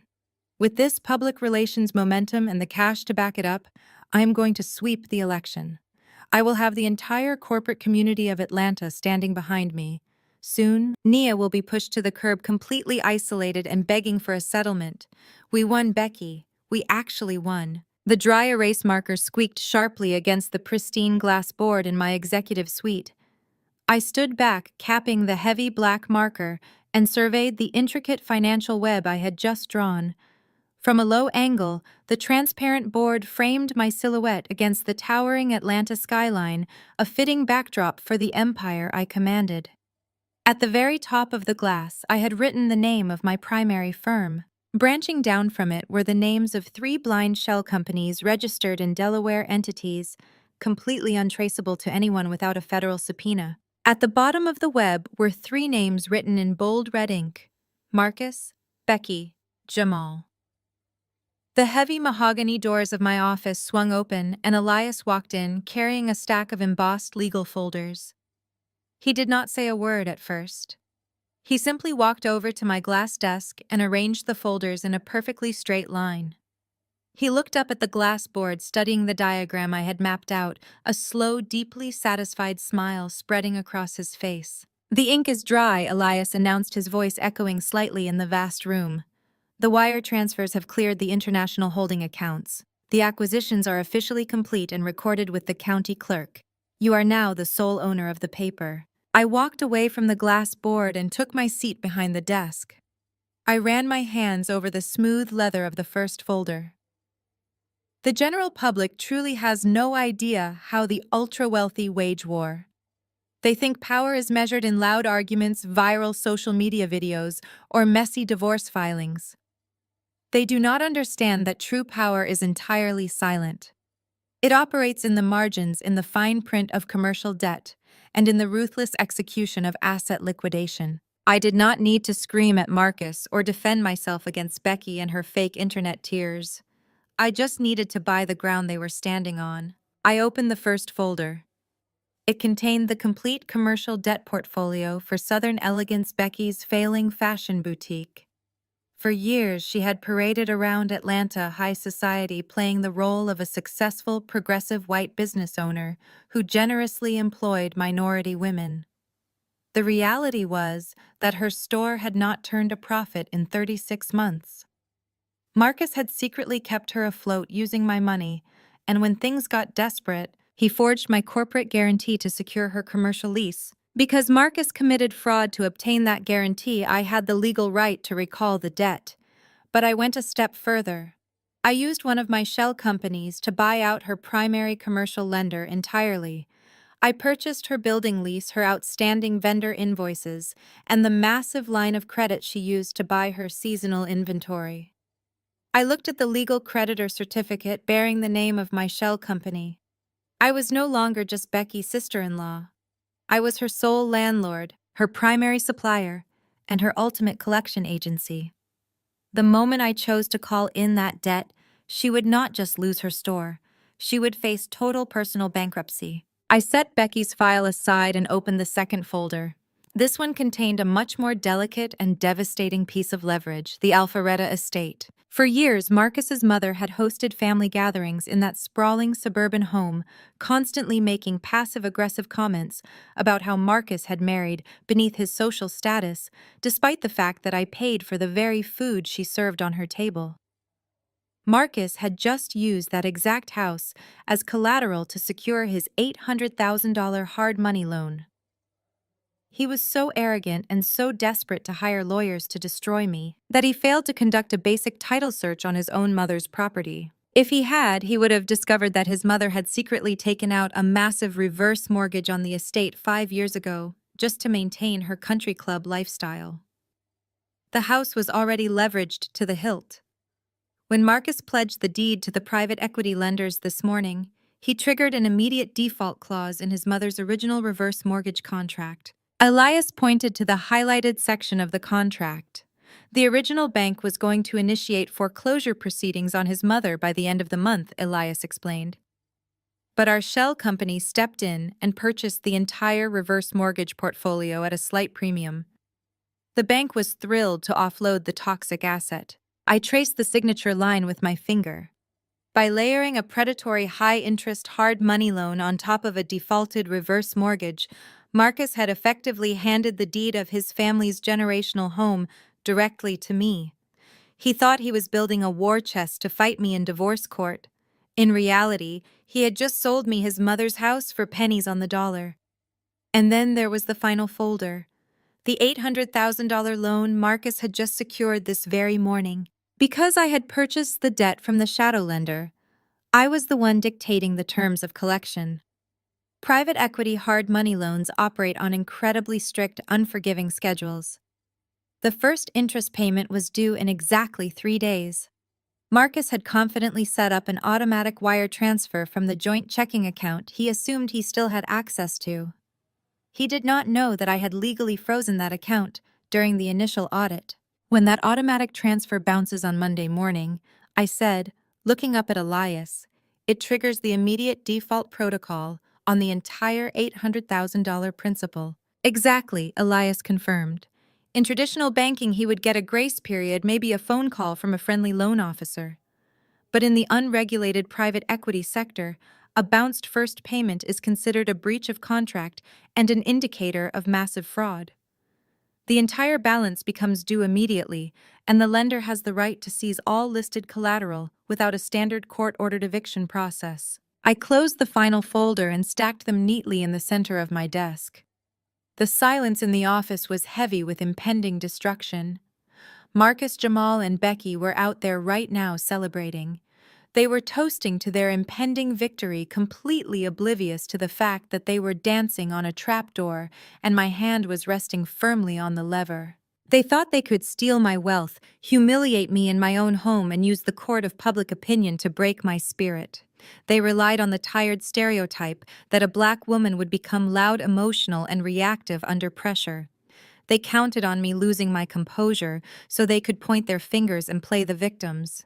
Instead, I had remained perfectly still, calculating their exact weight and cutting the ropes that held them up. I picked up the stack of legal creditor certificates, feeling the thick textured paper between my fingertips. A deep, resonant sense of justice settled over me. Now I whispered, staring at the documents. Every single brick of your houses belongs to me. Every dress in your store belongs to me. The very ground your mother sleeps on belongs to me. I handed the folders back to Elias. Keep these in the primary vault. Do not initiate any collection notices or foreclosure warnings yet. I want them to remain completely in the dark for a few more days. Let them spend that loan money on lawyers and public relations firms. Let them dig the hole so deep that the sunlight completely disappears. Elias nodded, taking the documents. When do we execute the default? Next week, I replied, standing up from my desk. Becky is hosting a massive relaunch party for her boutique to capitalize on her new viral internet fame. Marcus is planning to use that exact event to announce his candidacy for president of the local business association. They have invited the press, the city council, and every elite socialite in Atlanta. They want a public spectacle. I am going to give them one they will never, ever forget. I walked out of my office and took my private elevator down to the executive parking garage. My driver was waiting by the town car, ready to take me back to my suite at the Waldorf Astoria. The city of Atlanta blurred past the tinted windows, but my mind was entirely focused on the upcoming event. When I arrived at the hotel, I bypassed the living area and walked straight into the massive walk-in closet of the master suite. I had instructed my personal stylist to bring a selection of garments for the upcoming week, but I already knew exactly what I was going to wear. I reached past the muted business suits and the conservative evening gowns. My hand settled on a custom-tailored floor-length silk gown. The color was a brilliant, unapologetic blood red. It was a dress designed not to blend in, but to command absolute attention.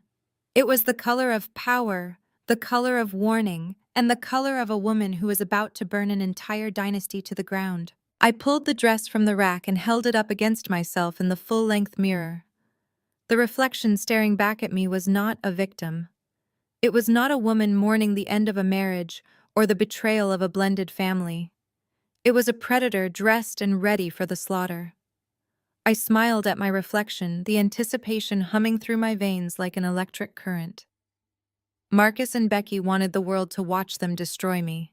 I was going to make sure they had the best seats in the house for their own execution. The heavy door of my chartered Rolls-Royce swung open. The cool evening air of Atlanta hit my face, carrying the scent of expensive perfume and desperate ambition. I stepped out onto the pristine red carpet. My custom silk gown cascaded around me in a brilliant, unapologetic shade of crimson.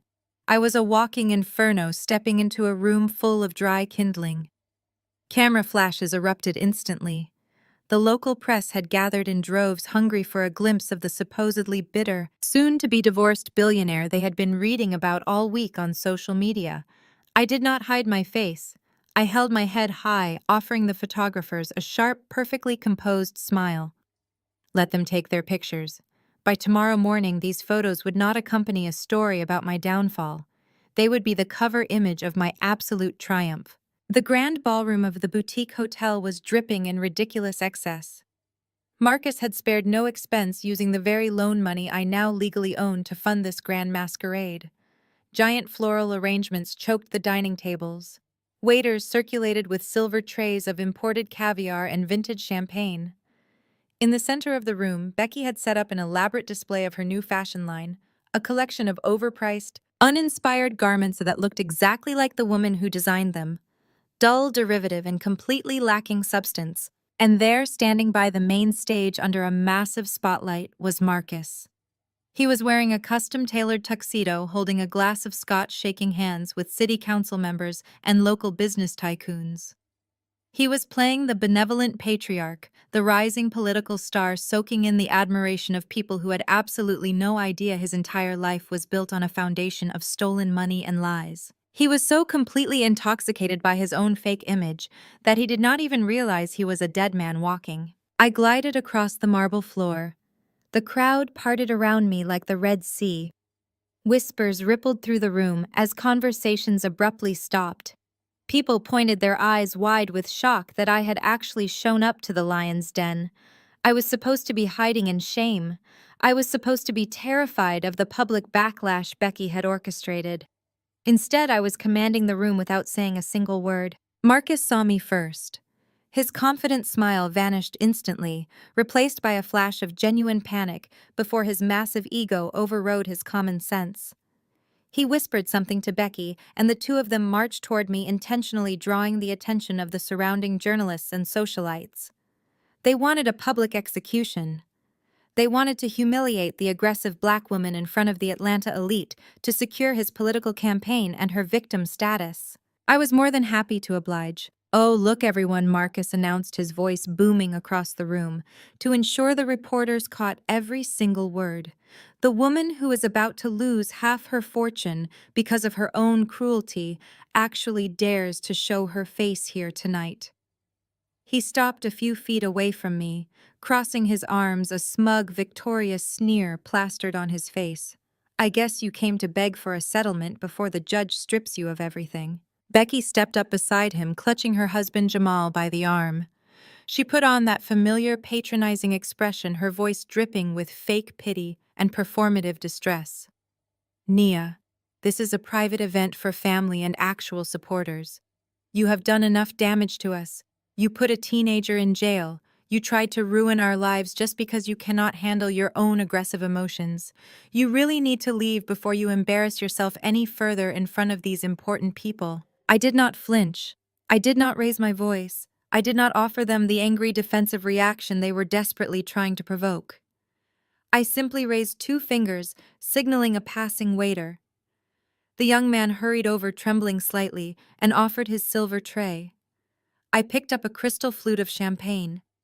I took a slow, deliberate sip, letting the crisp bubbles wash over my tongue. I looked at Marcus, then at Becky, my eyes locking onto theirs with the cold, dead certainty of an apex predator looking at its next meal. "I am not here to embarrass myself," I said, my voice smooth, melodic, and perfectly projected so the nearby journalists could hear every syllable. "I am simply here to inspect my investment. It is customary for the owner to check on the property before liquidating it." Marcus let out a loud, mocking laugh, looking around at his wealthy guests for validation. "Your investment. You are completely delusional, Nia. You own nothing here. My campaign is fully funded. Becky's store is fully secured. You have zero power over us anymore. You are just a bitter ex-wife who cannot stand the fact that we survived without your money." Becky nodded vigorously, emboldened by her brother-in-law's arrogance. "Exactly. We built this all on our own. You cannot control us anymore." I took another sip of my champagne, letting my gaze drift past Marcus's shoulder toward the massive glass doors at the entrance of the ballroom. I did not need to argue with him. I did not need to explain the intricate web of commercial debt acquisition I had just executed. The universe was about to deliver my rebuttal in the most spectacular fashion imaginable. Right on cue, the heavy glass doors swung open. But it was not another wealthy donor, a fashion critic, or a late-arriving socialite stepping onto the red carpet. It was the harsh, unmistakable glare of blue and red strobe lights reflecting off the polished marble floors. Two massive vehicles from the Fulton County Sheriff's Office had just parked directly on the red carpet, blocking the valet lane completely. Four uniformed deputies, their badges gleaming under the chandelier lights, stepped out of the vehicles. They were accompanied by two men in sharp gray suits carrying thick leather briefcases. My attorneys. They marched straight into the venue with absolute, undeniable authority. The live band abruptly stopped playing. The chatter died instantly. The entire ballroom fell into a stunned, breathless silence.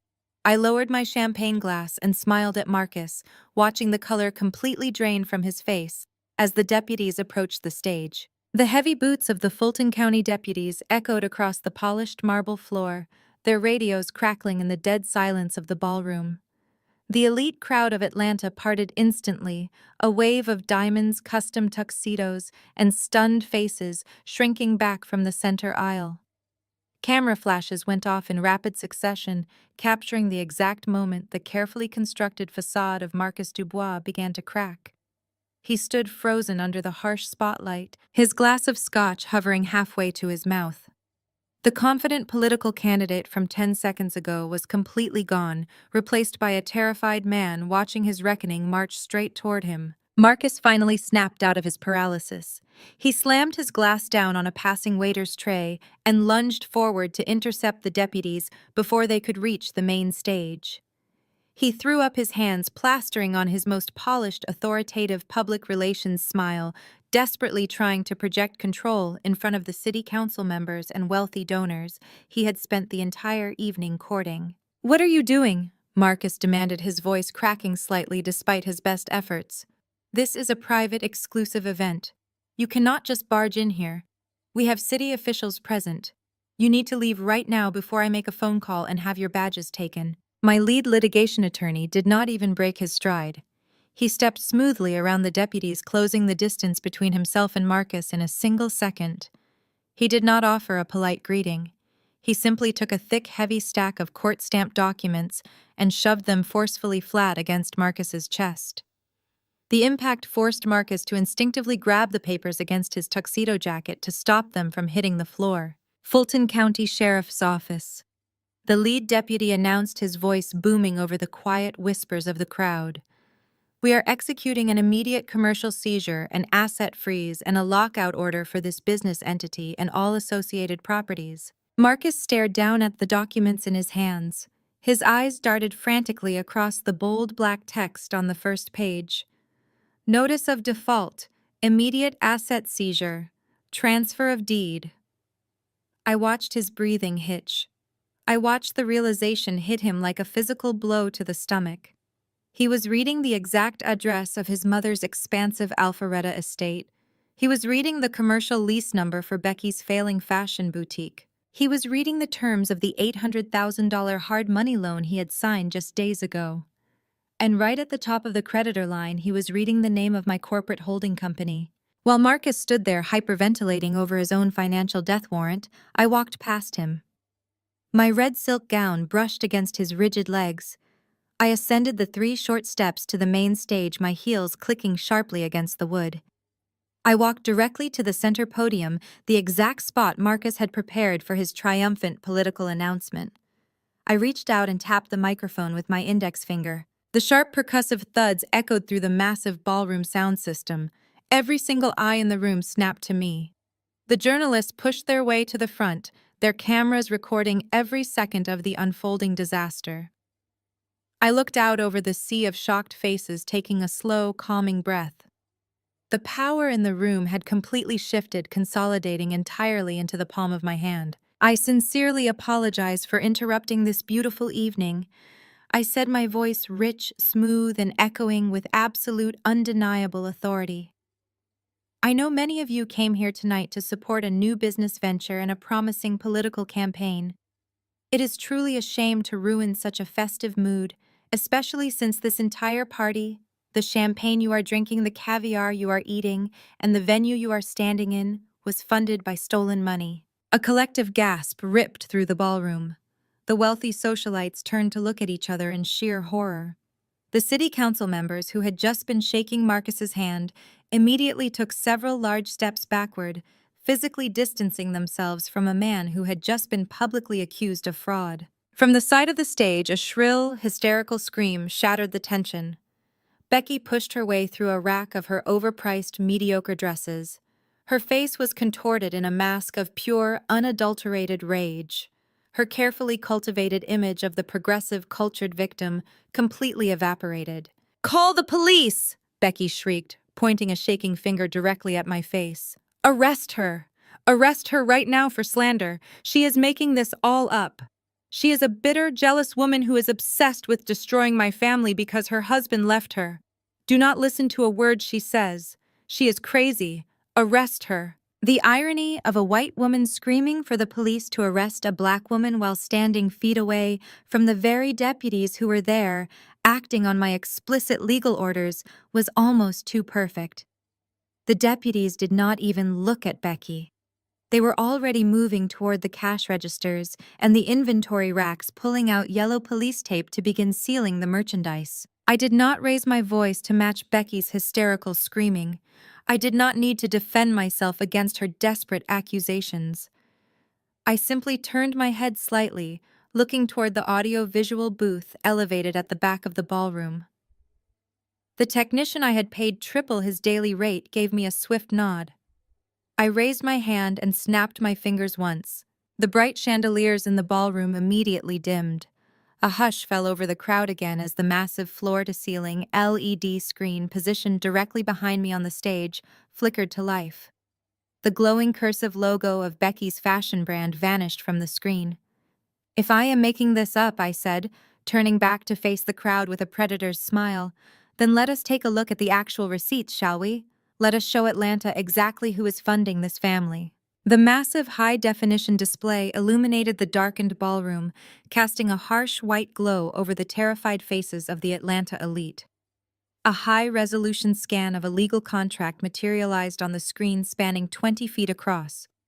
At the very top, the words "Notice of Commercial Default and Asset Seizure" hovered in bold crimson letters. Beneath it was the signature of Marcus Dubois, completely unredacted for the entire city to witness. The silence in the room was absolute. You could hear the faint hum of the projector and the shallow, panicked breathing of the man standing at the base of the stage. Marcus looked up at the screen, his eyes wide with a terror so profound it seemed to paralyze him completely. The polished political candidate had vanished. In his place stood a fraud caught in the blinding light of his own arrogance. I leaned slightly toward the microphone. The spotlight isolated me from the shadows framing my red silk gown like a blazing fire against the dark stage. I locked my eyes directly onto Marcus, holding his gaze with the unwavering intensity of a judge delivering a final verdict. "Marcus," I said, my voice echoing flawlessly off the vaulted ceilings of the ballroom. "Do you remember our Thanksgiving dinner? Do you remember looking me dead in the eye in front of your entire family while standing inside my $4 million home and telling me that Chloe is not my daughter, so I have no right to correct her?" Marcus opened his mouth to speak, but no sound came out. His chest heaved as he struggled to draw breath under the crushing weight of public humiliation. "You were right," I continued, the words slicing through the silence like a scalpel. "I am not her mother. I am the creditor of all of you." A collective gasp ripped through the audience. Several city council members immediately turned their backs to Marcus, physically distancing themselves from the radioactive fallout of his destroyed reputation. Journalists aggressively snapped photos capturing the exact second the patriarch of the Dubois family was reduced to nothing.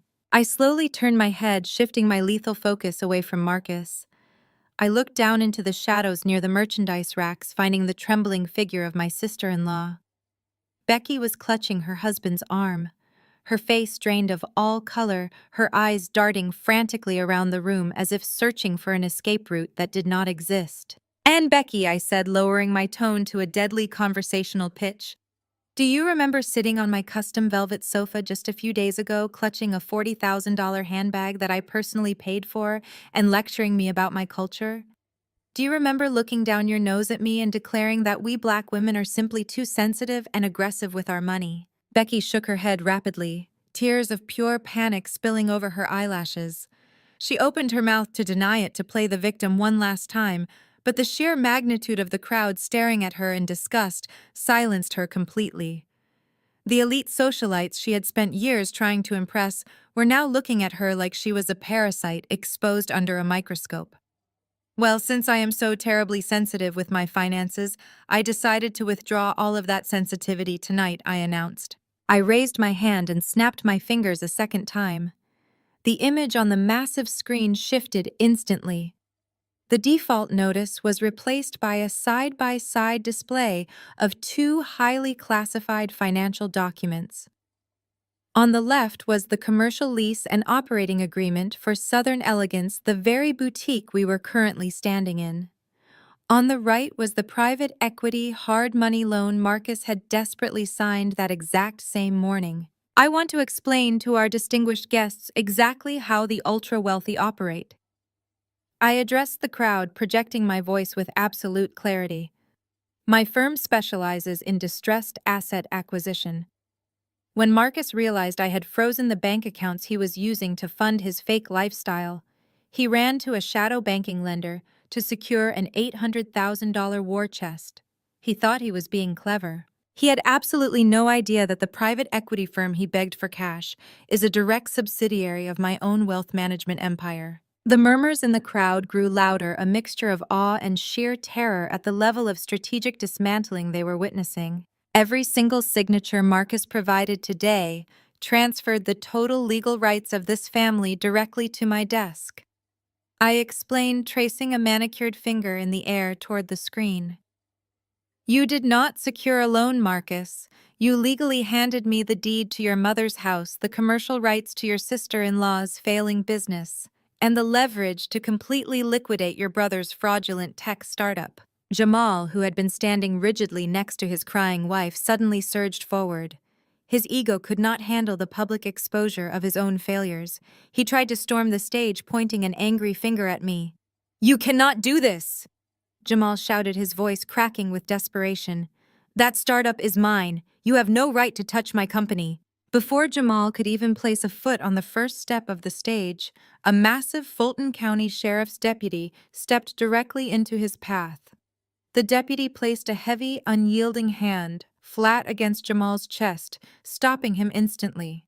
The physical barrier served as a brutal reminder that they were no longer dealing with a compliant family member, they were dealing with the full force of the law. "Your startup has generated zero revenue in 3 years, Jamal," I stated, looking down at him with pure disdain. "It was entirely funded by money Marcus siphoned from my accounts under the guise of bad investments.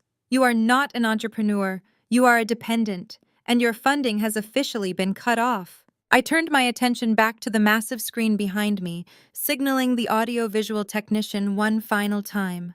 The screen transitioned to the ultimate checkmate. A comprehensive, undeniable web of ownership materialized before the entire city of Atlanta. The graphic was incredibly detailed, mapping out every single asset the Dubois family claimed to own.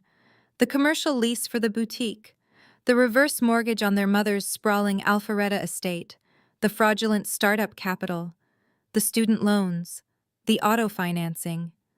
Every single box on the screen was connected by thick red lines, and every single red line pointed upward, converging at the very top of the screen into one solitary, undeniable entity.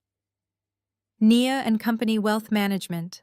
The visual representation of their total financial surrender was breathtaking.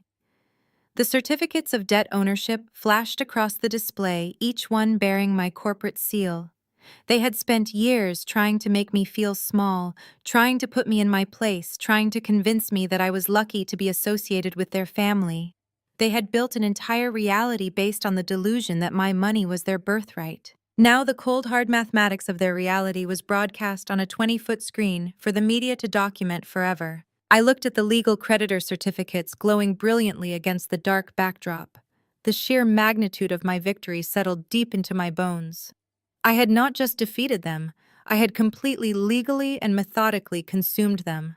I owned their past, their present, and their immediate future. I stepped back from the podium, letting the silence stretch out, allowing the absolute devastation of the moment to crush whatever remaining pride Marcus had left in his body.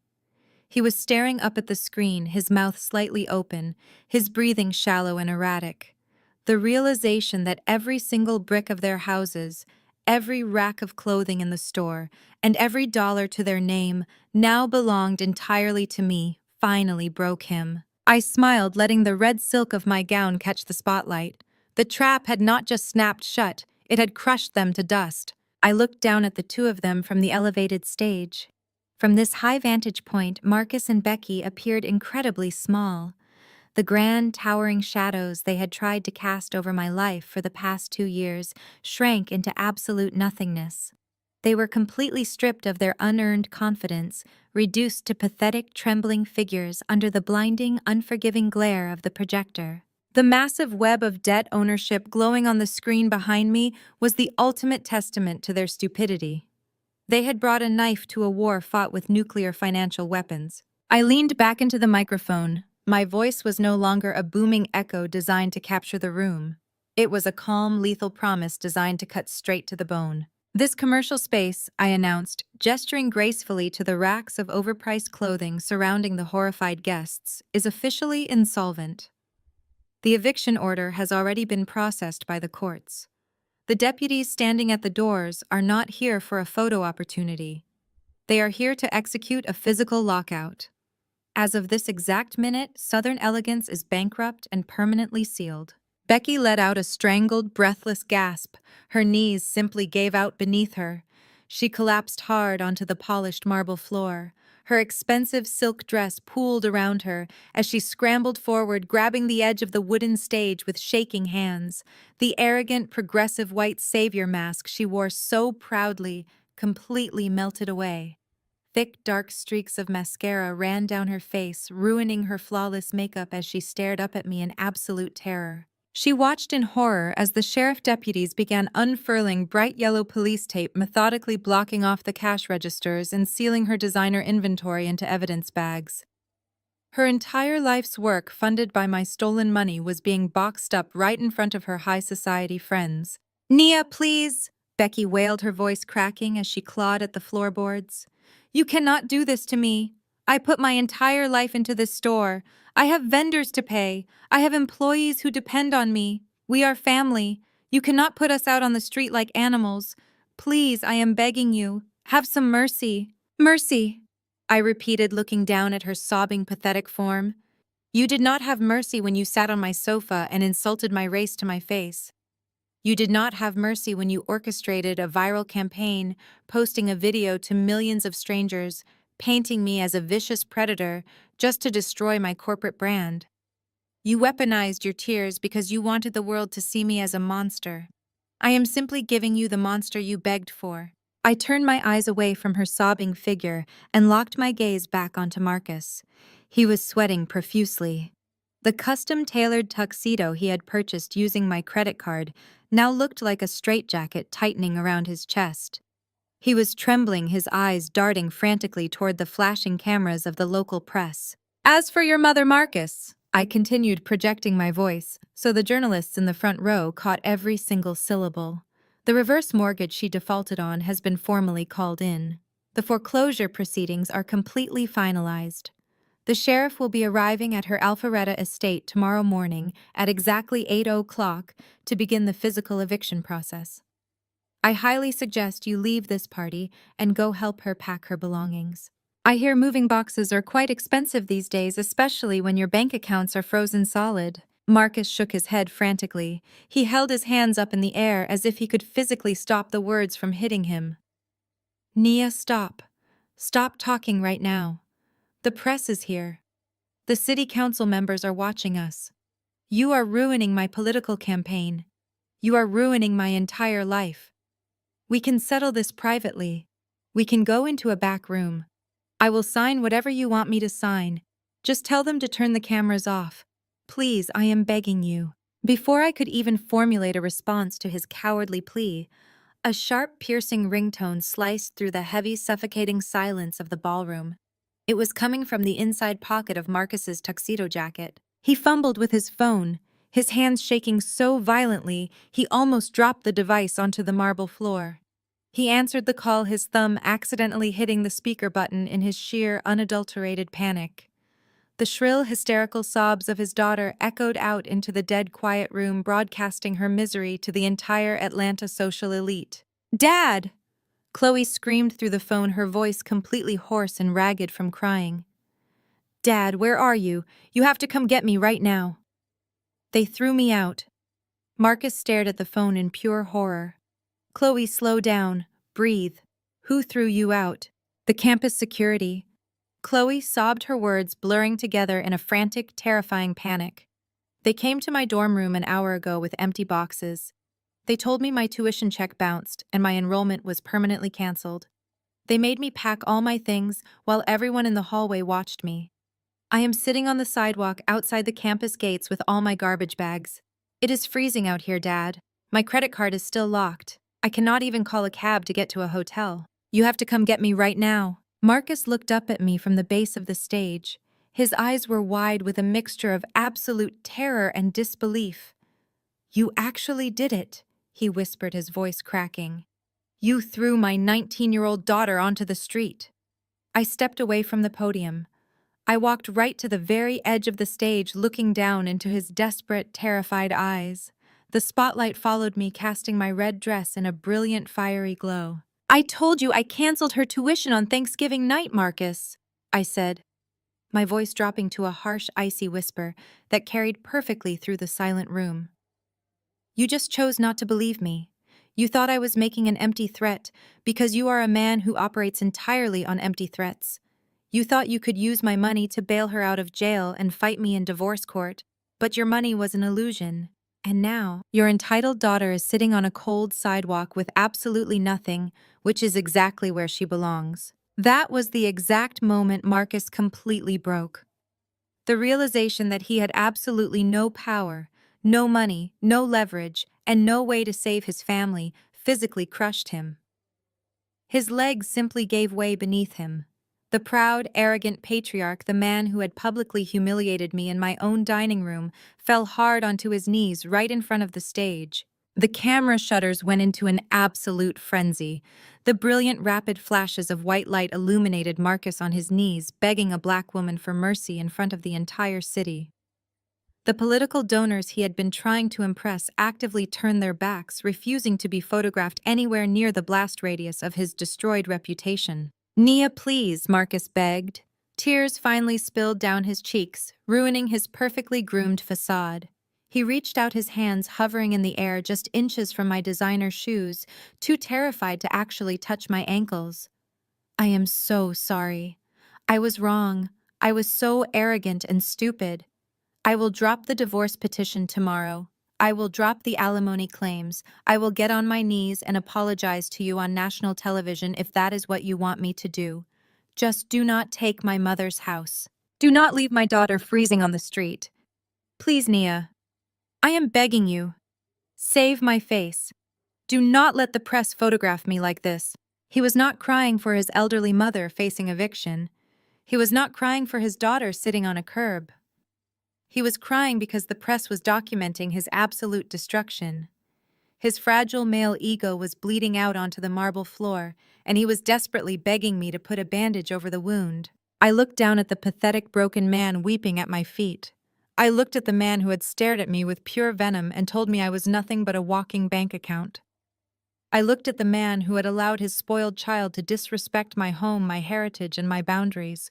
I reached over to the small cocktail table sitting on the edge of the stage. I picked up my crystal flute of champagne. I took one final deliberate sip, letting the crisp, cold liquid wash over my tongue. I slowly lowered the glass, setting it down on the table with a soft, definitive clink. I tilted my head, looking down at Marcus, with eyes completely void of sympathy, completely empty of mercy. Do you remember what you told me, Marcus? I asked softly, my words carrying clearly over his pathetic, racking sobs. Do you remember what you said when she threw that wine across my floor? Marcus stared up at me, his face pale and slick with sweat, his mouth opening and closing as he failed to find his voice. You told me not to correct her, I whispered, leaning down just slightly so he could feel the coldness radiating from my soul. You told me I had no right to fix her mistakes. I offered him a final, flawless, terrifying smile. I took your advice, Marcus. I do not correct mistakes. I simply erase them. I turned my back on him. I did not look at the crying, ruined woman clawing at the floorboards. I did not look at the man begging on his knees in his ruined tuxedo. I did not look at the stunned faces of the journalists or the terrified politicians who now knew exactly what happens when you cross Nia Dubois. I simply gathered the luxurious red silk of my gown, stepped gracefully off the side of the stage, and walked straight out of the ballroom, leaving them to burn in the ashes of the empire I had just completely incinerated. The lead detective did not hand the digital tablet back to me. He kept his eyes locked on the glowing screen. He pressed his thick finger against the glass to resume the high-definition playback. The silent security footage continued to roll forward without a single glitch. The camera captured the exact moments immediately following the blatant federal forgery. Rachel pushed the heavy leather chair back from my mahogany desk. She stood up and smoothed out the wrinkles in her expensive silk dress. She did not leave my private sanctuary right away. She began to wander slowly around the locked room. She inspected the wooden bookshelves and the locked filing cabinets. Her greedy eyes constantly searched for more hidden treasures to steal. She eventually circled back to the corner of my desk. A small, faded black velvet box rested quietly next to a brass lamp. I had left that specific box out in the open on purpose. The hidden camera zoomed in slightly as Rachel reached out and grabbed the delicate container. She snapped the lid open without any hesitation. The bright lens captured the brilliant sparkle of 2 platinum bands resting inside. They were Martha and her original wedding rings. I had kept those rings perfectly polished and safely hidden away for 13 long years. Rachel stared down at the priceless, incredibly sentimental family heirlooms. A cold, wicked smile crept across her face. She did not admire the beautiful craftsmanship or consider the deep emotional significance of the jewelry. She simply calculated their raw monetary value in her head. She reached her fingers into the soft velvet lining. She pulled both platinum rings out of the box. She did not put them back. She casually slipped the heavy diamond bands directly into the deep pocket of her designer coat. She snapped the empty velvet box shut and tossed it carelessly back onto my desk. The lead detective watched her commit this deeply personal, incredibly intimate theft in crystal clear resolution. He let out a slow, heavy sigh of pure disgust. He had seen countless financial crimes throughout his long career. He rarely witnessed such a profound, callous violation of a grieving family. He paused the video again. Lucas stood just a few feet away from the towering police detective. He had slowly stepped forward while the high-definition video played out. He positioned himself perfectly to see the glowing digital screen over the broad shoulder of the law enforcement officer. He watched his wife commit the initial act of federal forgery with a blank, terrified expression. He realized she had completely destroyed their financial future through her blind ambition. However, the sight of the real estate crime did not completely break him. He still clung desperately to the pathetic hope that she had acted out of a twisted sense of marital preservation. That incredibly foolish illusion shattered into a million irreparable pieces the exact moment she opened the black velvet box. Lucas recognized his late mother and her platinum wedding rings instantly. He had held those exact rings in his own hands on the terrible day of the funeral 13 years ago. He knew how deeply I cherished those specific pieces of jewelry. He watched the clear footage of his wife stealing the most sacred, sentimental objects in our entire family history. He saw the cold, calculating greed flashing in her eyes as she shoved the diamonds into her pocket. The air completely vanished from his lungs. His knees buckled slightly under the crushing weight of the absolute betrayal. The massive federal real estate fraud was a crime born of extreme financial desperation. The theft of the wedding rings was an act of pure, unadulterated malice. It was a vicious, deeply personal violation that could never be justified or explained away. Lucas finally understood the true horrific nature of the woman he had married. He realized she had never loved him. She had never respected our family. She viewed us entirely as disposable assets waiting to be fully exploited. The heavy fog of denial that had clouded his judgment for over a decade instantly evaporated in the cold harbor wind. He stared at the paused digital screen with raw, unfiltered horror. The awful image of Rachel smirking as she stole from a dead woman burned permanently into his mind. His hands began to shake uncontrollably at his sides. He took a slow, deliberate step backward, physically distancing himself from the monster standing in the center of the wooden deck. His awakening was brutal, agonizing, and entirely complete tonight. Rachel realized the devastating impact of the security footage. She saw the lead detective lower the digital tablet and reach slowly toward the metallic handcuffs resting on his heavy leather duty belt. A sudden violent surge of absolute panic completely overtook her. She recognized that her wealthy facade had been entirely obliterated in front of the federal agents and the local police force. She desperately needed a lifeline to pull her out of the catastrophic legal nightmare. She turned her frantic wide eyes directly toward her husband. She reached her trembling hands out to him, attempting to invoke the deep marital bond she had just ruthlessly violated. She begged Lucas to step forward and intervene on her behalf. She pleaded with him in a high, hysterical voice to tell the stern detective that the entire situation was just a massive family misunderstanding. She desperately asked him to lie to the armed officers and claim that I had explicitly given her formal permission to take the documents and the platinum rings. She expected him to blindly shield her from the severe consequences of her own actions, just as he had always done in the past. Lucas did not rush to her side. He did not raise his voice to defend her honor against the mounting criminal charges. He looked at her outstretched hands with an expression of pure, unadulterated disgust. The absolute betrayal he had just witnessed on the high-definition screen had permanently severed his emotional attachment to her. He slowly took another heavy, deliberate step backward.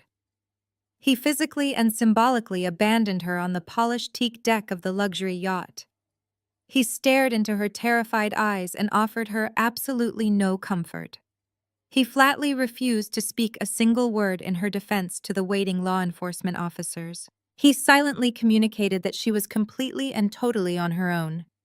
Rachel let out a loud, agonizing gasp. Her arms dropped limply to her sides. She finally understood that her husband had officially turned against her. She recognized that she had successfully alienated the very last person on earth who might have possibly tried to save her from federal prison. She stood completely alone under the harsh harbor floodlights.